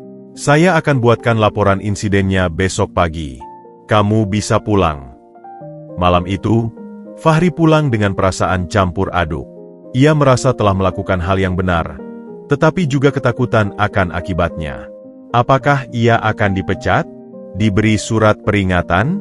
Posisi magangnya sangat rentan. Keesokan paginya, sebelum Rendra sempat membuat laporan, manajer divisi logistik, Pak Wisnu, memanggil Fahri dan Rendra ke ruangannya. Ternyata, petugas gudang yang jujur telah melaporkan ketidaksesuaian itu langsung ke sistem pelaporan internal, yang otomatis memberi notifikasi ke manajer. Jadi, ada insiden dengan pengiriman ke PT Surya Gemilang, kata Pak Wisnu, seorang pria berusia 40-an dengan wajah tenang. Saya sudah lihat kronologisnya di sistem. Fahri, kamu input berdasarkan DU yang salah dari sales. Rendra, kamu sebagai supervisor baru tindak lanjut setelah laporan dari gudang. Rendra langsung berbicara. Iya, Pak. Saya sudah tegur Fahri karena tidak cross-check dengan stok. Dan kami sedang berdiskusi untuk solusinya. Tapi saya mendapat catatan dari sistem bahwa Fahri menolak opsi untuk membuat nota koreksi diam-diam dan lebih memilih untuk melaporkan secara prosedural. Benar, Fahri? Tanya Pak Wisnu, menatap Fahri. Fahri tegang. Benar, Pak. Saya rasa kesalahan harus diperbaiki dari akarnya, bukan ditutupi. Pak Wisnu mengangguk perlahan, lalu memandang Rendra. Kebetulan, saya juga sudah konfirmasi ke bagian sales. Mereka mengaku ada human error dalam mencetak DU. Mereka akan diperingati. Soal tidak dilakukannya cross-check oleh Fahri, itu adalah poin pembelajaran. Tapi sikapnya untuk menolak jalan pintas dan mengutamakan prosedur yang transparan itu sikap yang justru kita cari di budaya perusahaan kita, Rendra. Rendra wajahnya berubah pucat. Saya hanya khawatir pada reputasi tim kita, Pak. Saya mengerti. Tapi reputasi dibangun dari kejujuran, bukan dari kesempurnaan semu. Pak Wisnu kemudian memberi tugas perbaikan kepada kedua mereka. Ia tidak memberikan hukuman kepada Fahri, selain perintah untuk mengikuti pelatihan SOP lagi. Kepada Rendra, Ia berpesan untuk lebih membimbing daripada menghakimi. Setelah keluar dari ruangan, Rendra mendekati Fahri, suaranya rendah dan datar. "Selamat. Kamu dapat poin plus dari manajer. Tapi ingat, kita masih harus bekerja sama setiap hari." Fahri mengerti ancaman terselubung itu. Konflik mereka belum selesai. Bahkan mungkin semakin dalam. Tapi ia merasa lega. Ia telah memilih jalan yang benar, dan atasan yang bijak telah membenarkannya. Ia juga belajar pelajaran berharga. Di dunia korporat, dokumentasi dan prosedur adalah tameng. Dan kejujuran, meski terkadang tampak merugikan di awal, adalah nilai yang dihargai. Ia kembali ke mejanya dengan tekad baru.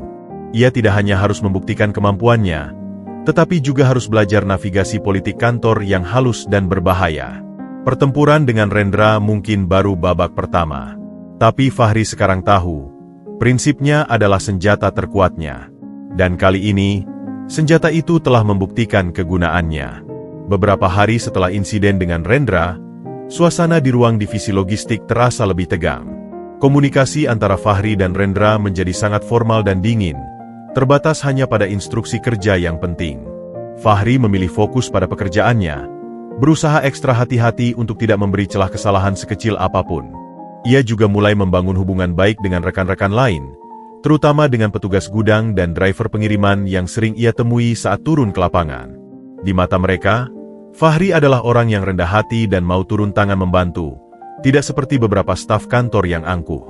Suatu Jumat sore, ketika sebagian besar karyawan sudah bersiap untuk pulang, ponsel Fahri bergetar. Ada pesan dari asisten Pak Dono, mengundangnya untuk makan malam di sebuah restoran sederhana khas Sunda di daerah Kebayoran, bukan di tempat mewah. Jantung Fahri berdebar. Sejak hari pertama kerja, ia jarang sekali bertemu langsung dengan Pak Dono. Pertemuan ini pasti ada maksudnya. Restorannya nyaman dan bersahaja. Pak Dono sudah duduk di sebuah booth di sudut, mengenakan kemeja kotak-kotak sederhana dan celana chino. Ia tampak seperti kakek yang sedang menunggu cucunya, bukan seorang taipan. "Duduk, Nak. Pesan apa yang kamu suka?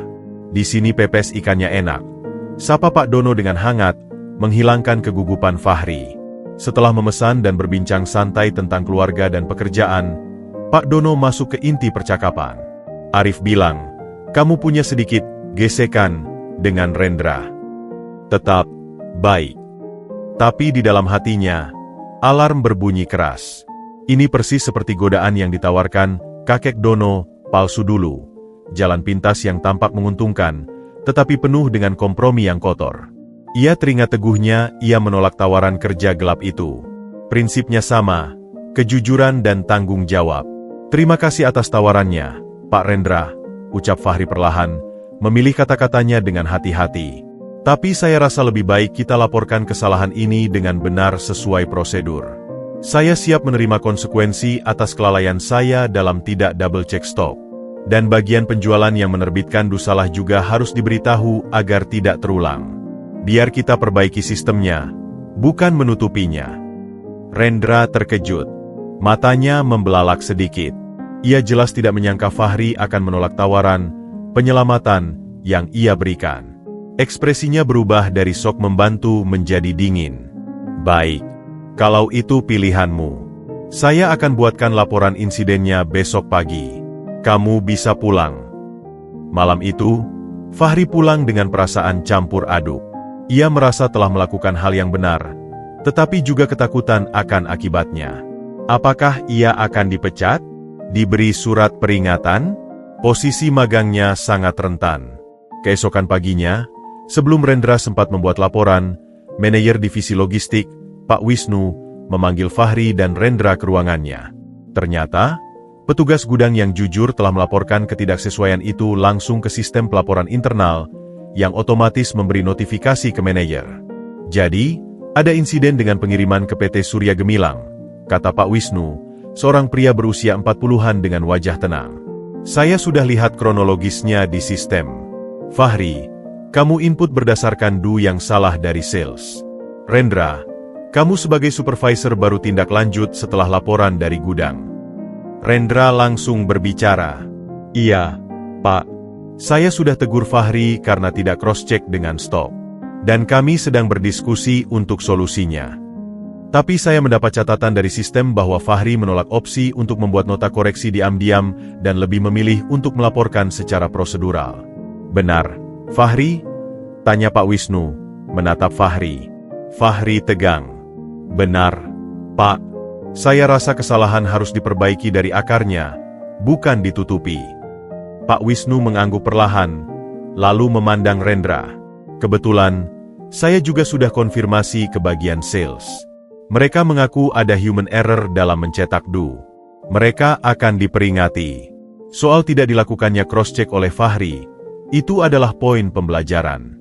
Tapi sikapnya untuk menolak jalan pintas dan mengutamakan prosedur yang transparan itu sikap yang justru kita cari di budaya perusahaan kita, Rendra. Rendra wajahnya berubah pucat. Saya hanya khawatir pada reputasi tim kita, Pak. Saya mengerti. Tapi reputasi dibangun dari kejujuran, bukan dari kesempurnaan semu. Pak Wisnu kemudian memberi tugas perbaikan kepada kedua mereka. Ia tidak memberikan hukuman kepada Fahri, selain perintah untuk mengikuti pelatihan SOP lagi. Kepada Rendra, ia berpesan untuk lebih membimbing daripada menghakimi. Setelah keluar dari ruangan, Rendra mendekati Fahri, suaranya rendah dan datar. Selamat, kamu dapat poin plus dari manajer. Tapi ingat, kita masih harus bekerja sama setiap hari. Fahri mengerti ancaman terselubung itu. Konflik mereka belum selesai. Bahkan mungkin semakin dalam. Tapi ia merasa lega.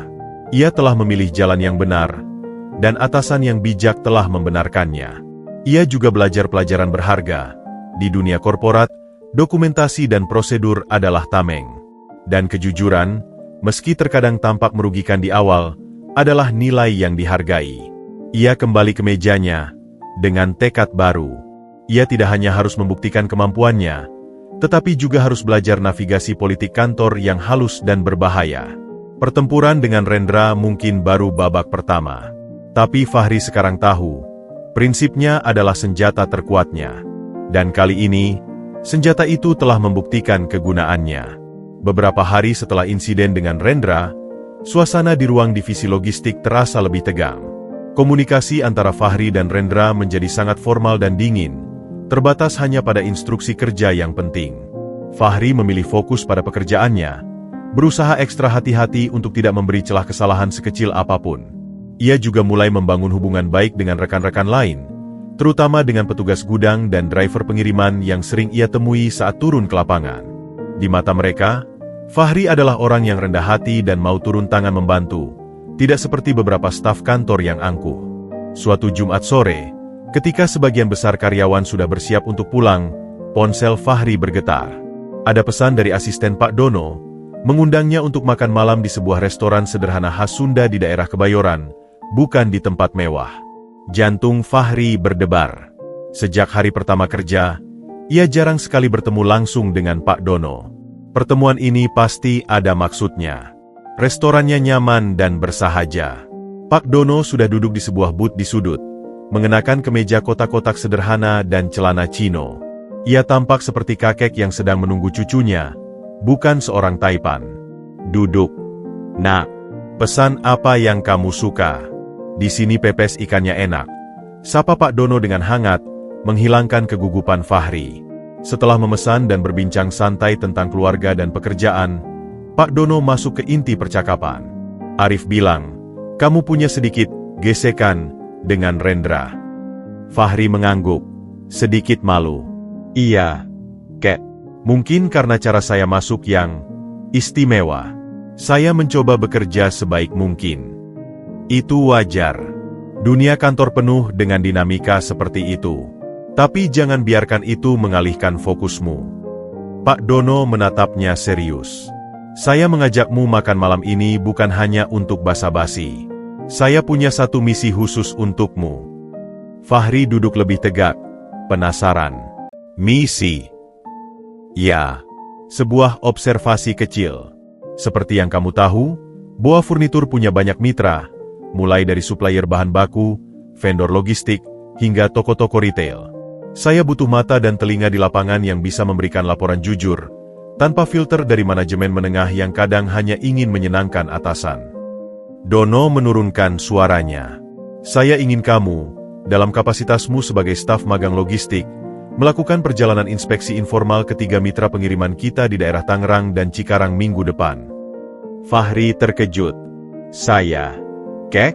Tapi saya baru magang, dan bukan posisi auditor.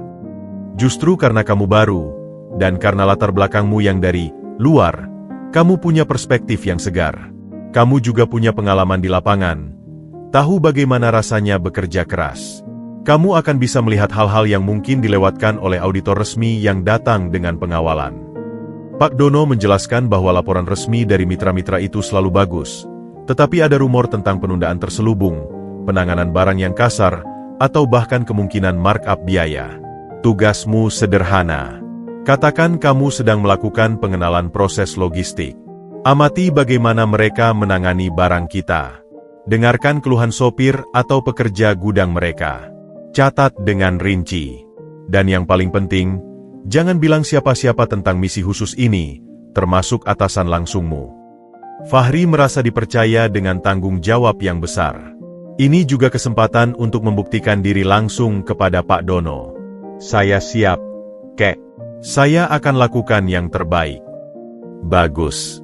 Ingat, Fahri, kekuatan terbesarmu bukan pada gelar atau jabatan, tapi pada kemampuanmu untuk terhubung dengan orang-orang kecil. Para pekerja. Mereka akan bicara jujur padamu jika mereka merasa kamu satu nasib dengan mereka. Gunakan itu. Makan malam berlanjut dengan Pak Dono berbagi cerita tentang perjuangannya dulu.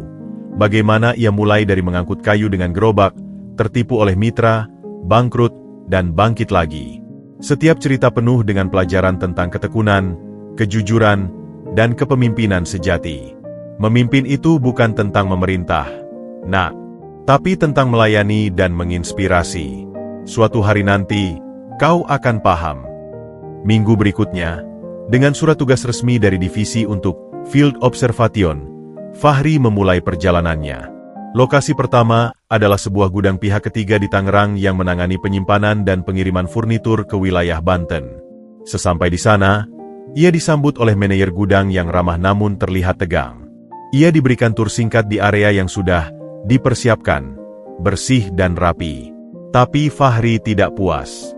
Saat siang hari, ketika manajer sibuk, ia menyelinap ke area loading dock di mana para kuli angkut sedang istirahat. Ia duduk bersama mereka, membagikan beberapa bungkusan roti dan teh botol yang ia bawa. Awalnya mereka diam-diam. Tapi setelah Fahri bercerita kalau dulu ia juga kerja angkut barang, percakapan pun mengalir. Mereka mengeluh tentang target waktu yang tidak realistis, yang memaksa mereka mengangkat furnitur tanpa alat bantu yang memadai, menyebabkan beberapa barang tergores atau rusak kecil. Kadang supir truknya minta uang rokok biar cepat di-load, jadi kita buru-buru banget. Keluh seorang kuli bernama Ujang. Lokasi kedua di Cikarang adalah sebuah workshop yang sekaligus menjadi pusat distribusi. Di sini, Fahri mengamati proses packing. Ia melihat ada beberapa karyawan yang menggunakan bahan packing, bubble wrap dan kardus, dengan boros, sambil diam-diam menyimpan beberapa gulungan untuk dijual lagi. Ia juga mendengar percakapan bahwa jadwal pengiriman sering digeser tanpa konfirmasi ke kantor pusat, menyebabkan barang tertahan berhari-hari di gudang. Lokasi terakhir adalah pool truk mitra pengiriman. Di sini, Fahri naik bersama seorang supir senior, Pak Hadi, untuk mengantar barang ke sebuah perumahan. Selama perjalanan, Pak Hadi bercerita tentang skema uang bensin tambahan yang tidak resmi yang sering diminta oleh koordinator mitra kepada supir, yang akhirnya dibebankan ke perusahaan dengan alasan tol atau parkir fiktif. Kalau nggak kasih, ya kita bisa dijadikan kambing hitam kalau ada komplain telat, kata Pak Hadi. Setelah 3 hari, Fahri kembali ke kantor dengan catatan yang detail dan spesifik. Ia menyusun laporan rahasianya dengan jujur, menyebutkan fakta, tempat, dan bahkan nama-nama sumber yang bersedia.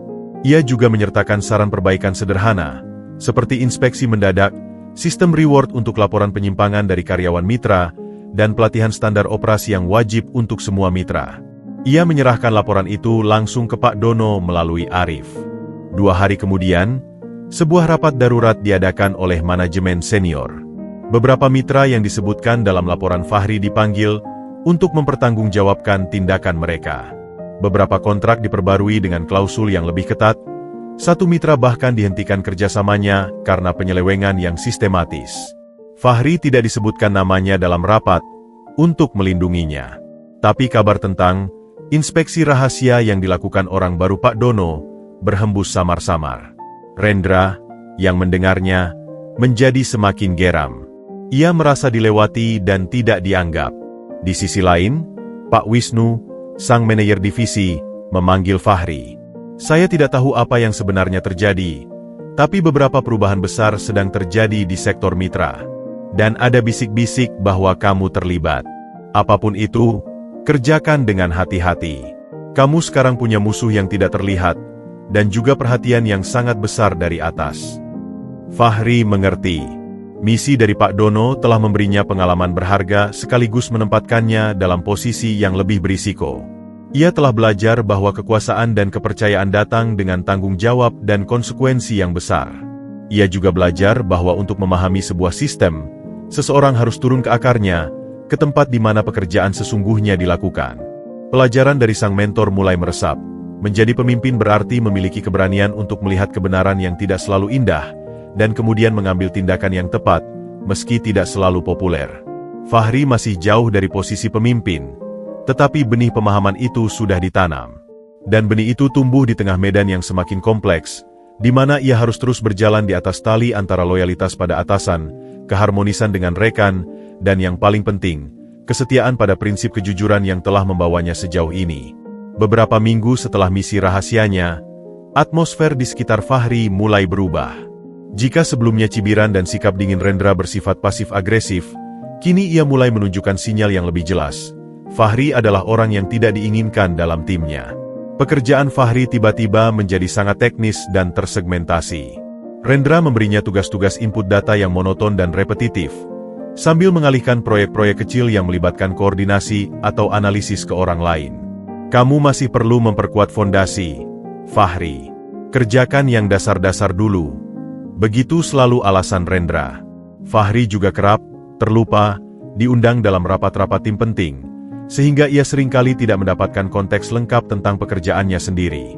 Namun, tekanan terbesar justru datang dari rasa amannya sendiri. Setelah inspeksi rahasia, hidupnya secara finansial dan kesehatan keluarganya jauh lebih baik. Ibu telah pulang dari rumah sakit dan kondisinya stabil. Adiknya bisa terus sekolah. Gubuknya nyaman. Gaji magangnya cukup untuk hidup sederhana dan menabung sedikit. Justru inilah yang membuatnya semakin waspada. Ia memiliki sesuatu yang berharga untuk dipertahankan, dan itu membuatnya rentan. Suatu sore, ketika kantor hampir sepi, telepon dari kampung kembali berdering. Kali ini, suara adik perempuannya yang masih SMP, Sari, terdengar panik dan terseduh-seduh di seberang garis. Ibu tiba-tiba pingsan lagi. Kami sudah bawa ke puskesmas. Kata dokter harus langsung ke RSUD dan mungkin perlu operasi kecil tapi mendesak. Kata dokter, biayanya sekitar 8 juta untuk semuanya. Kak, 8 juta. Fahri merasa dunia berputar. Tabungannya hanya sekitar 3 juta. Gaji bulan ini masih 10 hari lagi. Bahkan dengan program bantuan kesehatan dari perusahaan, prosedurnya butuh waktu dan untuk keadaan darurat seperti ini, ia harus mengeluarkan uang muka dulu. Tenang, Dik. Kakak urus. Jaga ibu baik-baik, katanya, berusaha menenangkan adiknya meski suaranya sendiri gemetar. Dia memutuskan untuk meminjam. Tapi kepada siapa? Keluarga di kampung tidak punya. Tetangga di Jakarta juga hidup pas-pasan. Pikirannya melayang ke rekan kerja, tapi rasa malunya terlalu besar. Ia adalah anak emas Pak Dono. Bagaimana mungkin ia harus meminjam uang? Keesokan harinya, di kantor, kegelisahan Fahri terpancar jelas. Ia membuat beberapa kesalahan kecil dalam input data, sesuatu yang jarang terjadi. Rendra, dengan radar politik kantornya yang tajam, segera menangkap ada sesuatu yang tidak beres. Ada masalah. Fahri, kamu hari ini tidak fokus. Tanya Rendra saat mereka berpapasan di pantry, suaranya terdengar hampir peduli. Fahri, yang lemah karena kekhawatiran, tanpa sadar bercerita sekilas. Ibu saya sakit lagi, Pak. Butuh biaya darurat. Sedang saya pikirkan. Rendra mengangguk pelan. Sebuah ide mulai terbentuk di benaknya. Oh, sungguh tidak enak. Keluarga adalah yang utama. Ia berhenti sejenak, seolah memikirkan sesuatu. Kamu tahu, sebenarnya saya bisa membantumu. Fahri menatapnya, campur rasa harap dan curiga. Maksud Pak Rendra? Saya punya tabungan yang bisa saya pinjamkan.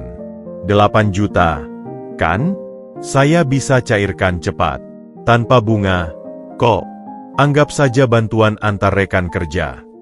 Rendra tersenyum, tapi matanya tetap dingin.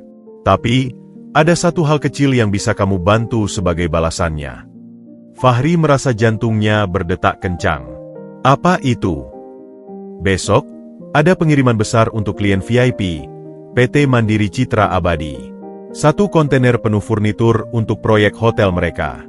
Pengecekan akhir dan dokumentasi ada di tanganmu, kan? Rendra menatapnya tajam.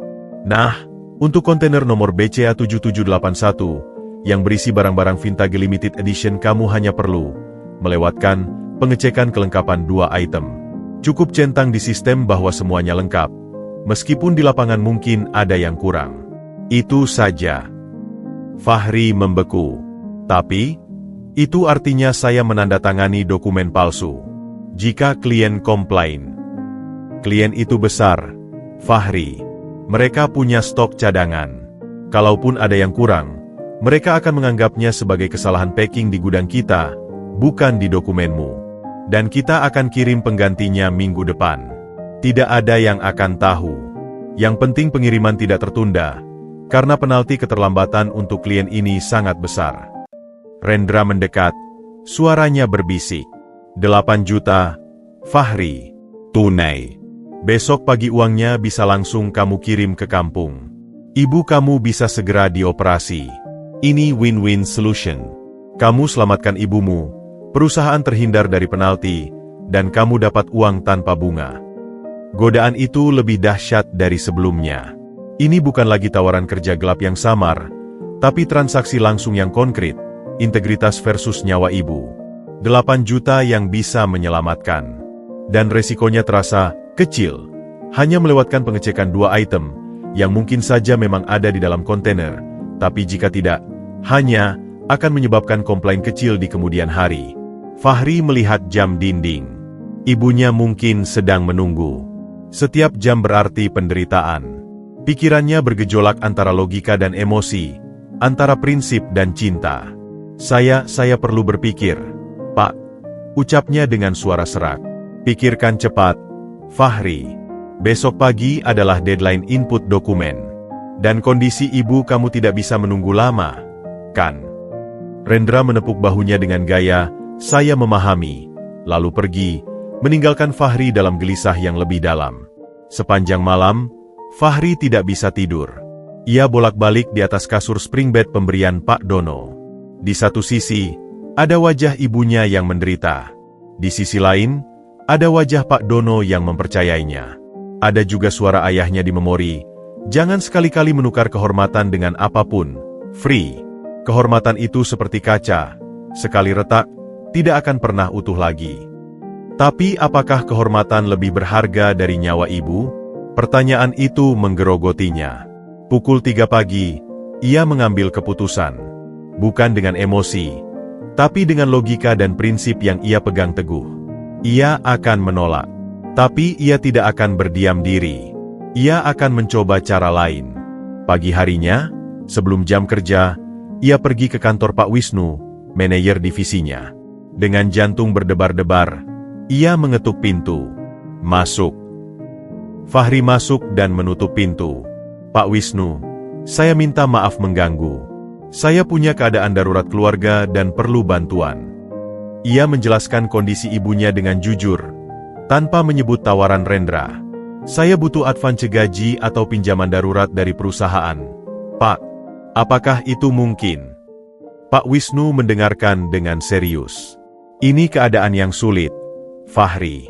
Prosedur advance gaji butuh waktu, minimal 3 hari kerja. Tapi untuk pinjaman karyawan, ada programnya, tapi juga butuh persetujuan dari HR dan atasan langsung. Ia melihat jadwal di komputernya. Rendra atasan langsungmu, kan? Fahri mengangguk. Perutnya mual. Meminta persetujuan Rendra setelah menolak tawarannya sama saja bunuh diri. Saya akan coba bantu percepat, kata Pak Wisnu, melihat kegelisahan Fahri. Tapi tidak bisa janji hari ini juga. Itu tidak cukup. Ibu tidak bisa menunggu 3 hari. Fahri keluar dari ruangan dengan langkah gontai. Ia hampir menyerah. Mungkin ia harus menerima tawaran Rendra. Mungkin prinsip adalah barang mewah yang tidak bisa ia miliki saat hidupnya di ujung tanduk. Saat ia kembali ke mejanya, ponselnya bergetar. Sebuah pesan dari nomor tak dikenal. Pak Dono telah mendapat kabar tentang keadaan ibumu. Sebuah tim medis dari rumah sakit mitra kami sedang dalam perjalanan ke kampungmu. Semua biaya darurat akan ditanggung. Fokuslah pada pekerjaanmu. Arif. Fahri memandangi pesan itu. Air matanya menetes tanpa bisa dibendung. Lega, syukur, dan rasa malu karena sempat mempertimbangkan kompromi, semuanya membanjiri dirinya. Sekali lagi, Pak Dono telah menyelamatkannya, tepat di saat ia hampir terjatuh. Saat itu juga, Rendra mendekatinya dengan senyum tipis. Jadi, bagaimana keputusanmu, Fahri? Uangnya sudah saya siapkan. Ia mengeluarkan sebuah amplop coklat tebal dari dalam laci. Fahri menarik napas dalam-dalam, memandang amplop itu, lalu menatap mata Rendra. Di matanya kini ada ketenangan dan keyakinan baru. Terima kasih atas tawarannya, Pak Rendra. Tapi saya sudah menemukan solusi lain. Dan untuk dokumen kontainer BCA 7781, ucapnya sambil membuka sistem di komputernya. Saya akan melakukan pengecekan sesuai prosedur, dengan sangat teliti. Seperti seharusnya. Wajah Rendra berubah merah, lalu pucat. Amarah dan kekecewaan menyala di matanya. Ia menyembunyikan amplop itu kembali. Baik, kalau itu pilihanmu. Ingat, kamu menolak bantuan yang tulus. Saya menolak kompromi, Pak. Bukan bantuan, balas Fahri dengan sopan namun tegas, sebelum memusatkan perhatian pada layar komputernya, memulai pengecekan data dengan konsentrasi penuh. Rendra pergi dengan langkah berat. Fahri tahu, ini berarti perang terbuka. Balas dendam Rendra akan datang dalam bentuk lain, mungkin lebih halus dan berbahaya. Tapi saat ini, yang ia rasakan adalah kedamaian. Ia telah memilih jalan yang benar, dan sekali lagi, alam semesta, melalui kebaikan Pak Dono, telah mendukung pilihannya. Ujian integritas terbesarnya telah berlalu. Ia tidak menjual prinsipnya, bahkan untuk sesuatu yang sangat ia cintai. Dan pelajaran yang ia dapatkan lebih berharga dari 8 juta, bahwa ketika seseorang berpegang teguh pada kebenaran, seringkali pertolongan datang dari arah yang tak terduga.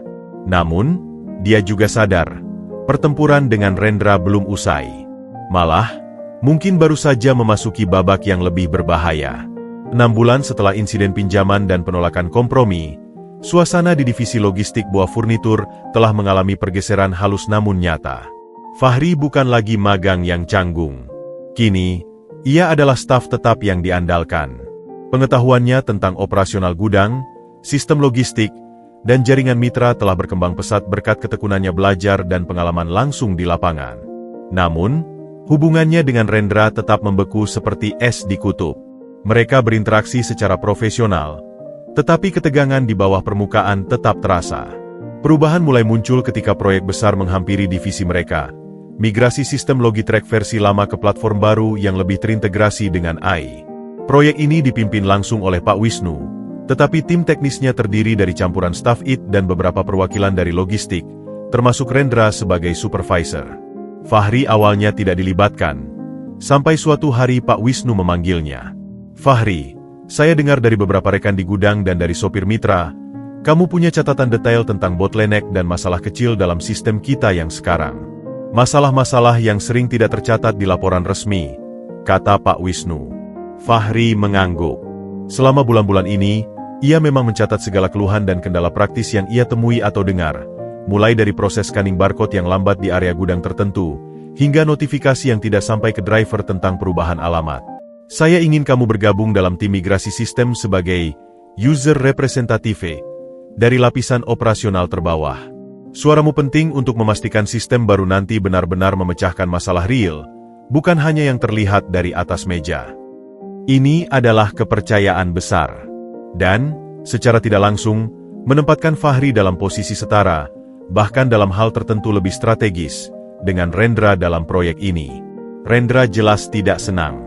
Dalam rapat perencanaan pertama, ia berusaha mendominasi pembicaraan dengan jargon teknis, berusaha membuat Fahri terlihat tidak kompeten. Jadi, kita perlu memastikan API dari modul inventory bisa tersinkronisasi real-time dengan Revit tagging, untuk meminimalisir error gap, ujar Rendra. Ketika giliran Fahri, ia berbicara sederhana. Menurut pengamatan saya, masalah terbesar bukan di sinkronisasi, tapi di input data pertama. Petugas gudang sering salah scan karena handle scannernya berat dan baterainya cepat habis.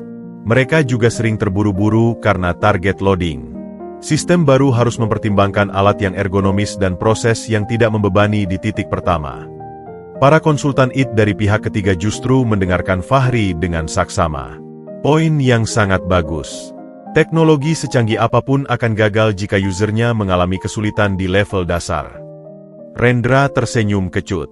Selama beberapa minggu, Fahri aktif dalam proyek tersebut. Ia menjadi penghubung yang bolak-balik antara gudang, kantor, dan tim IT.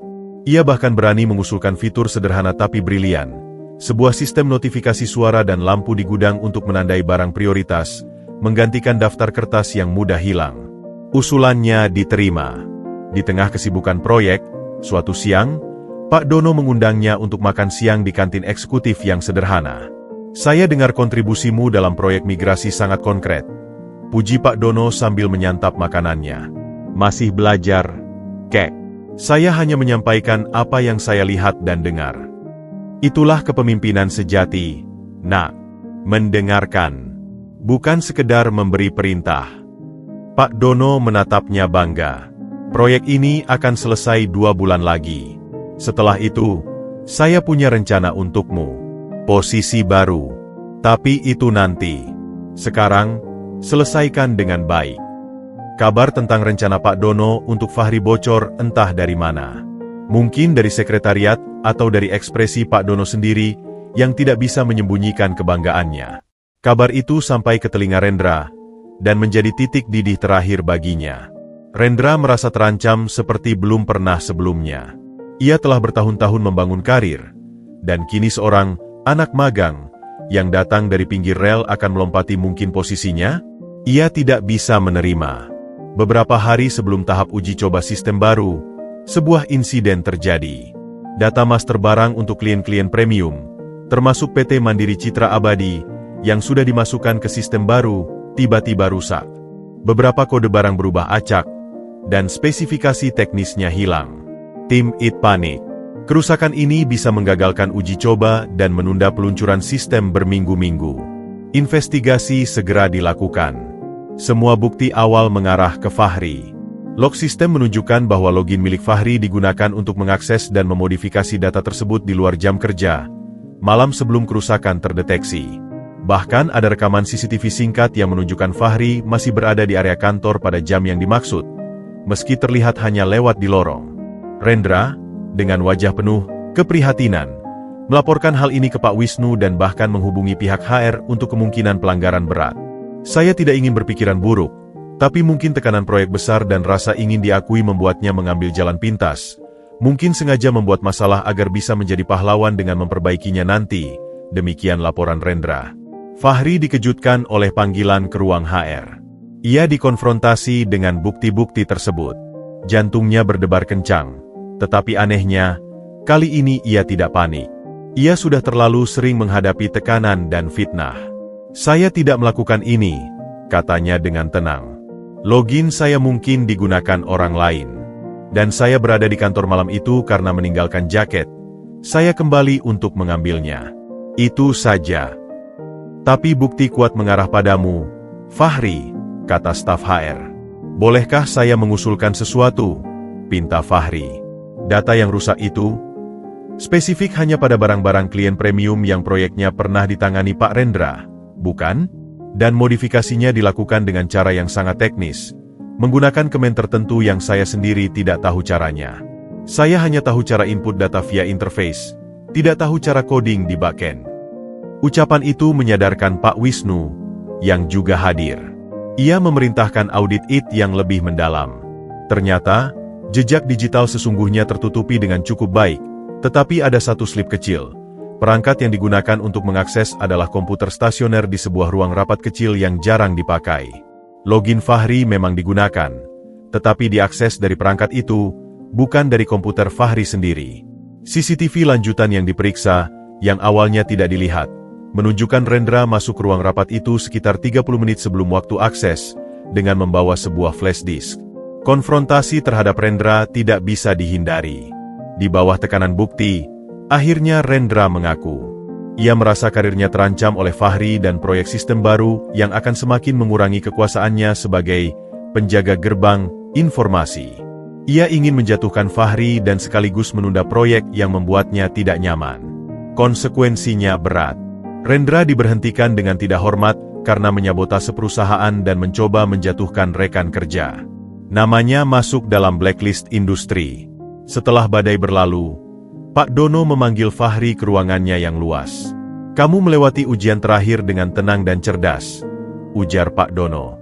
"Bukan hanya mempertahankan integritas, tapi juga menggunakan logika dan pengetahuanmu untuk membela diri. Itu yang saya tunggu." "Terima kasih, Kek. Tapi ini semua berkat kesempatan dan bimbingan Kek. Sekarang, untuk rencana baru saya." Pak Dono tersenyum.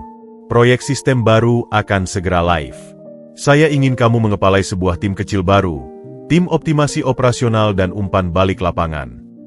Tim ini akan langsung melapor ke saya. Tugasmu adalah terus menjadi mata dan telinga di lapangan, memastikan sistem berjalan lancar, dan menyampaikan suara pekerja langsung ke manajemen. Ini posisi khusus, bukan untuk mengelola orang, tapi untuk memperbaiki proses. Apa kamu tertarik?" Fahri terharu.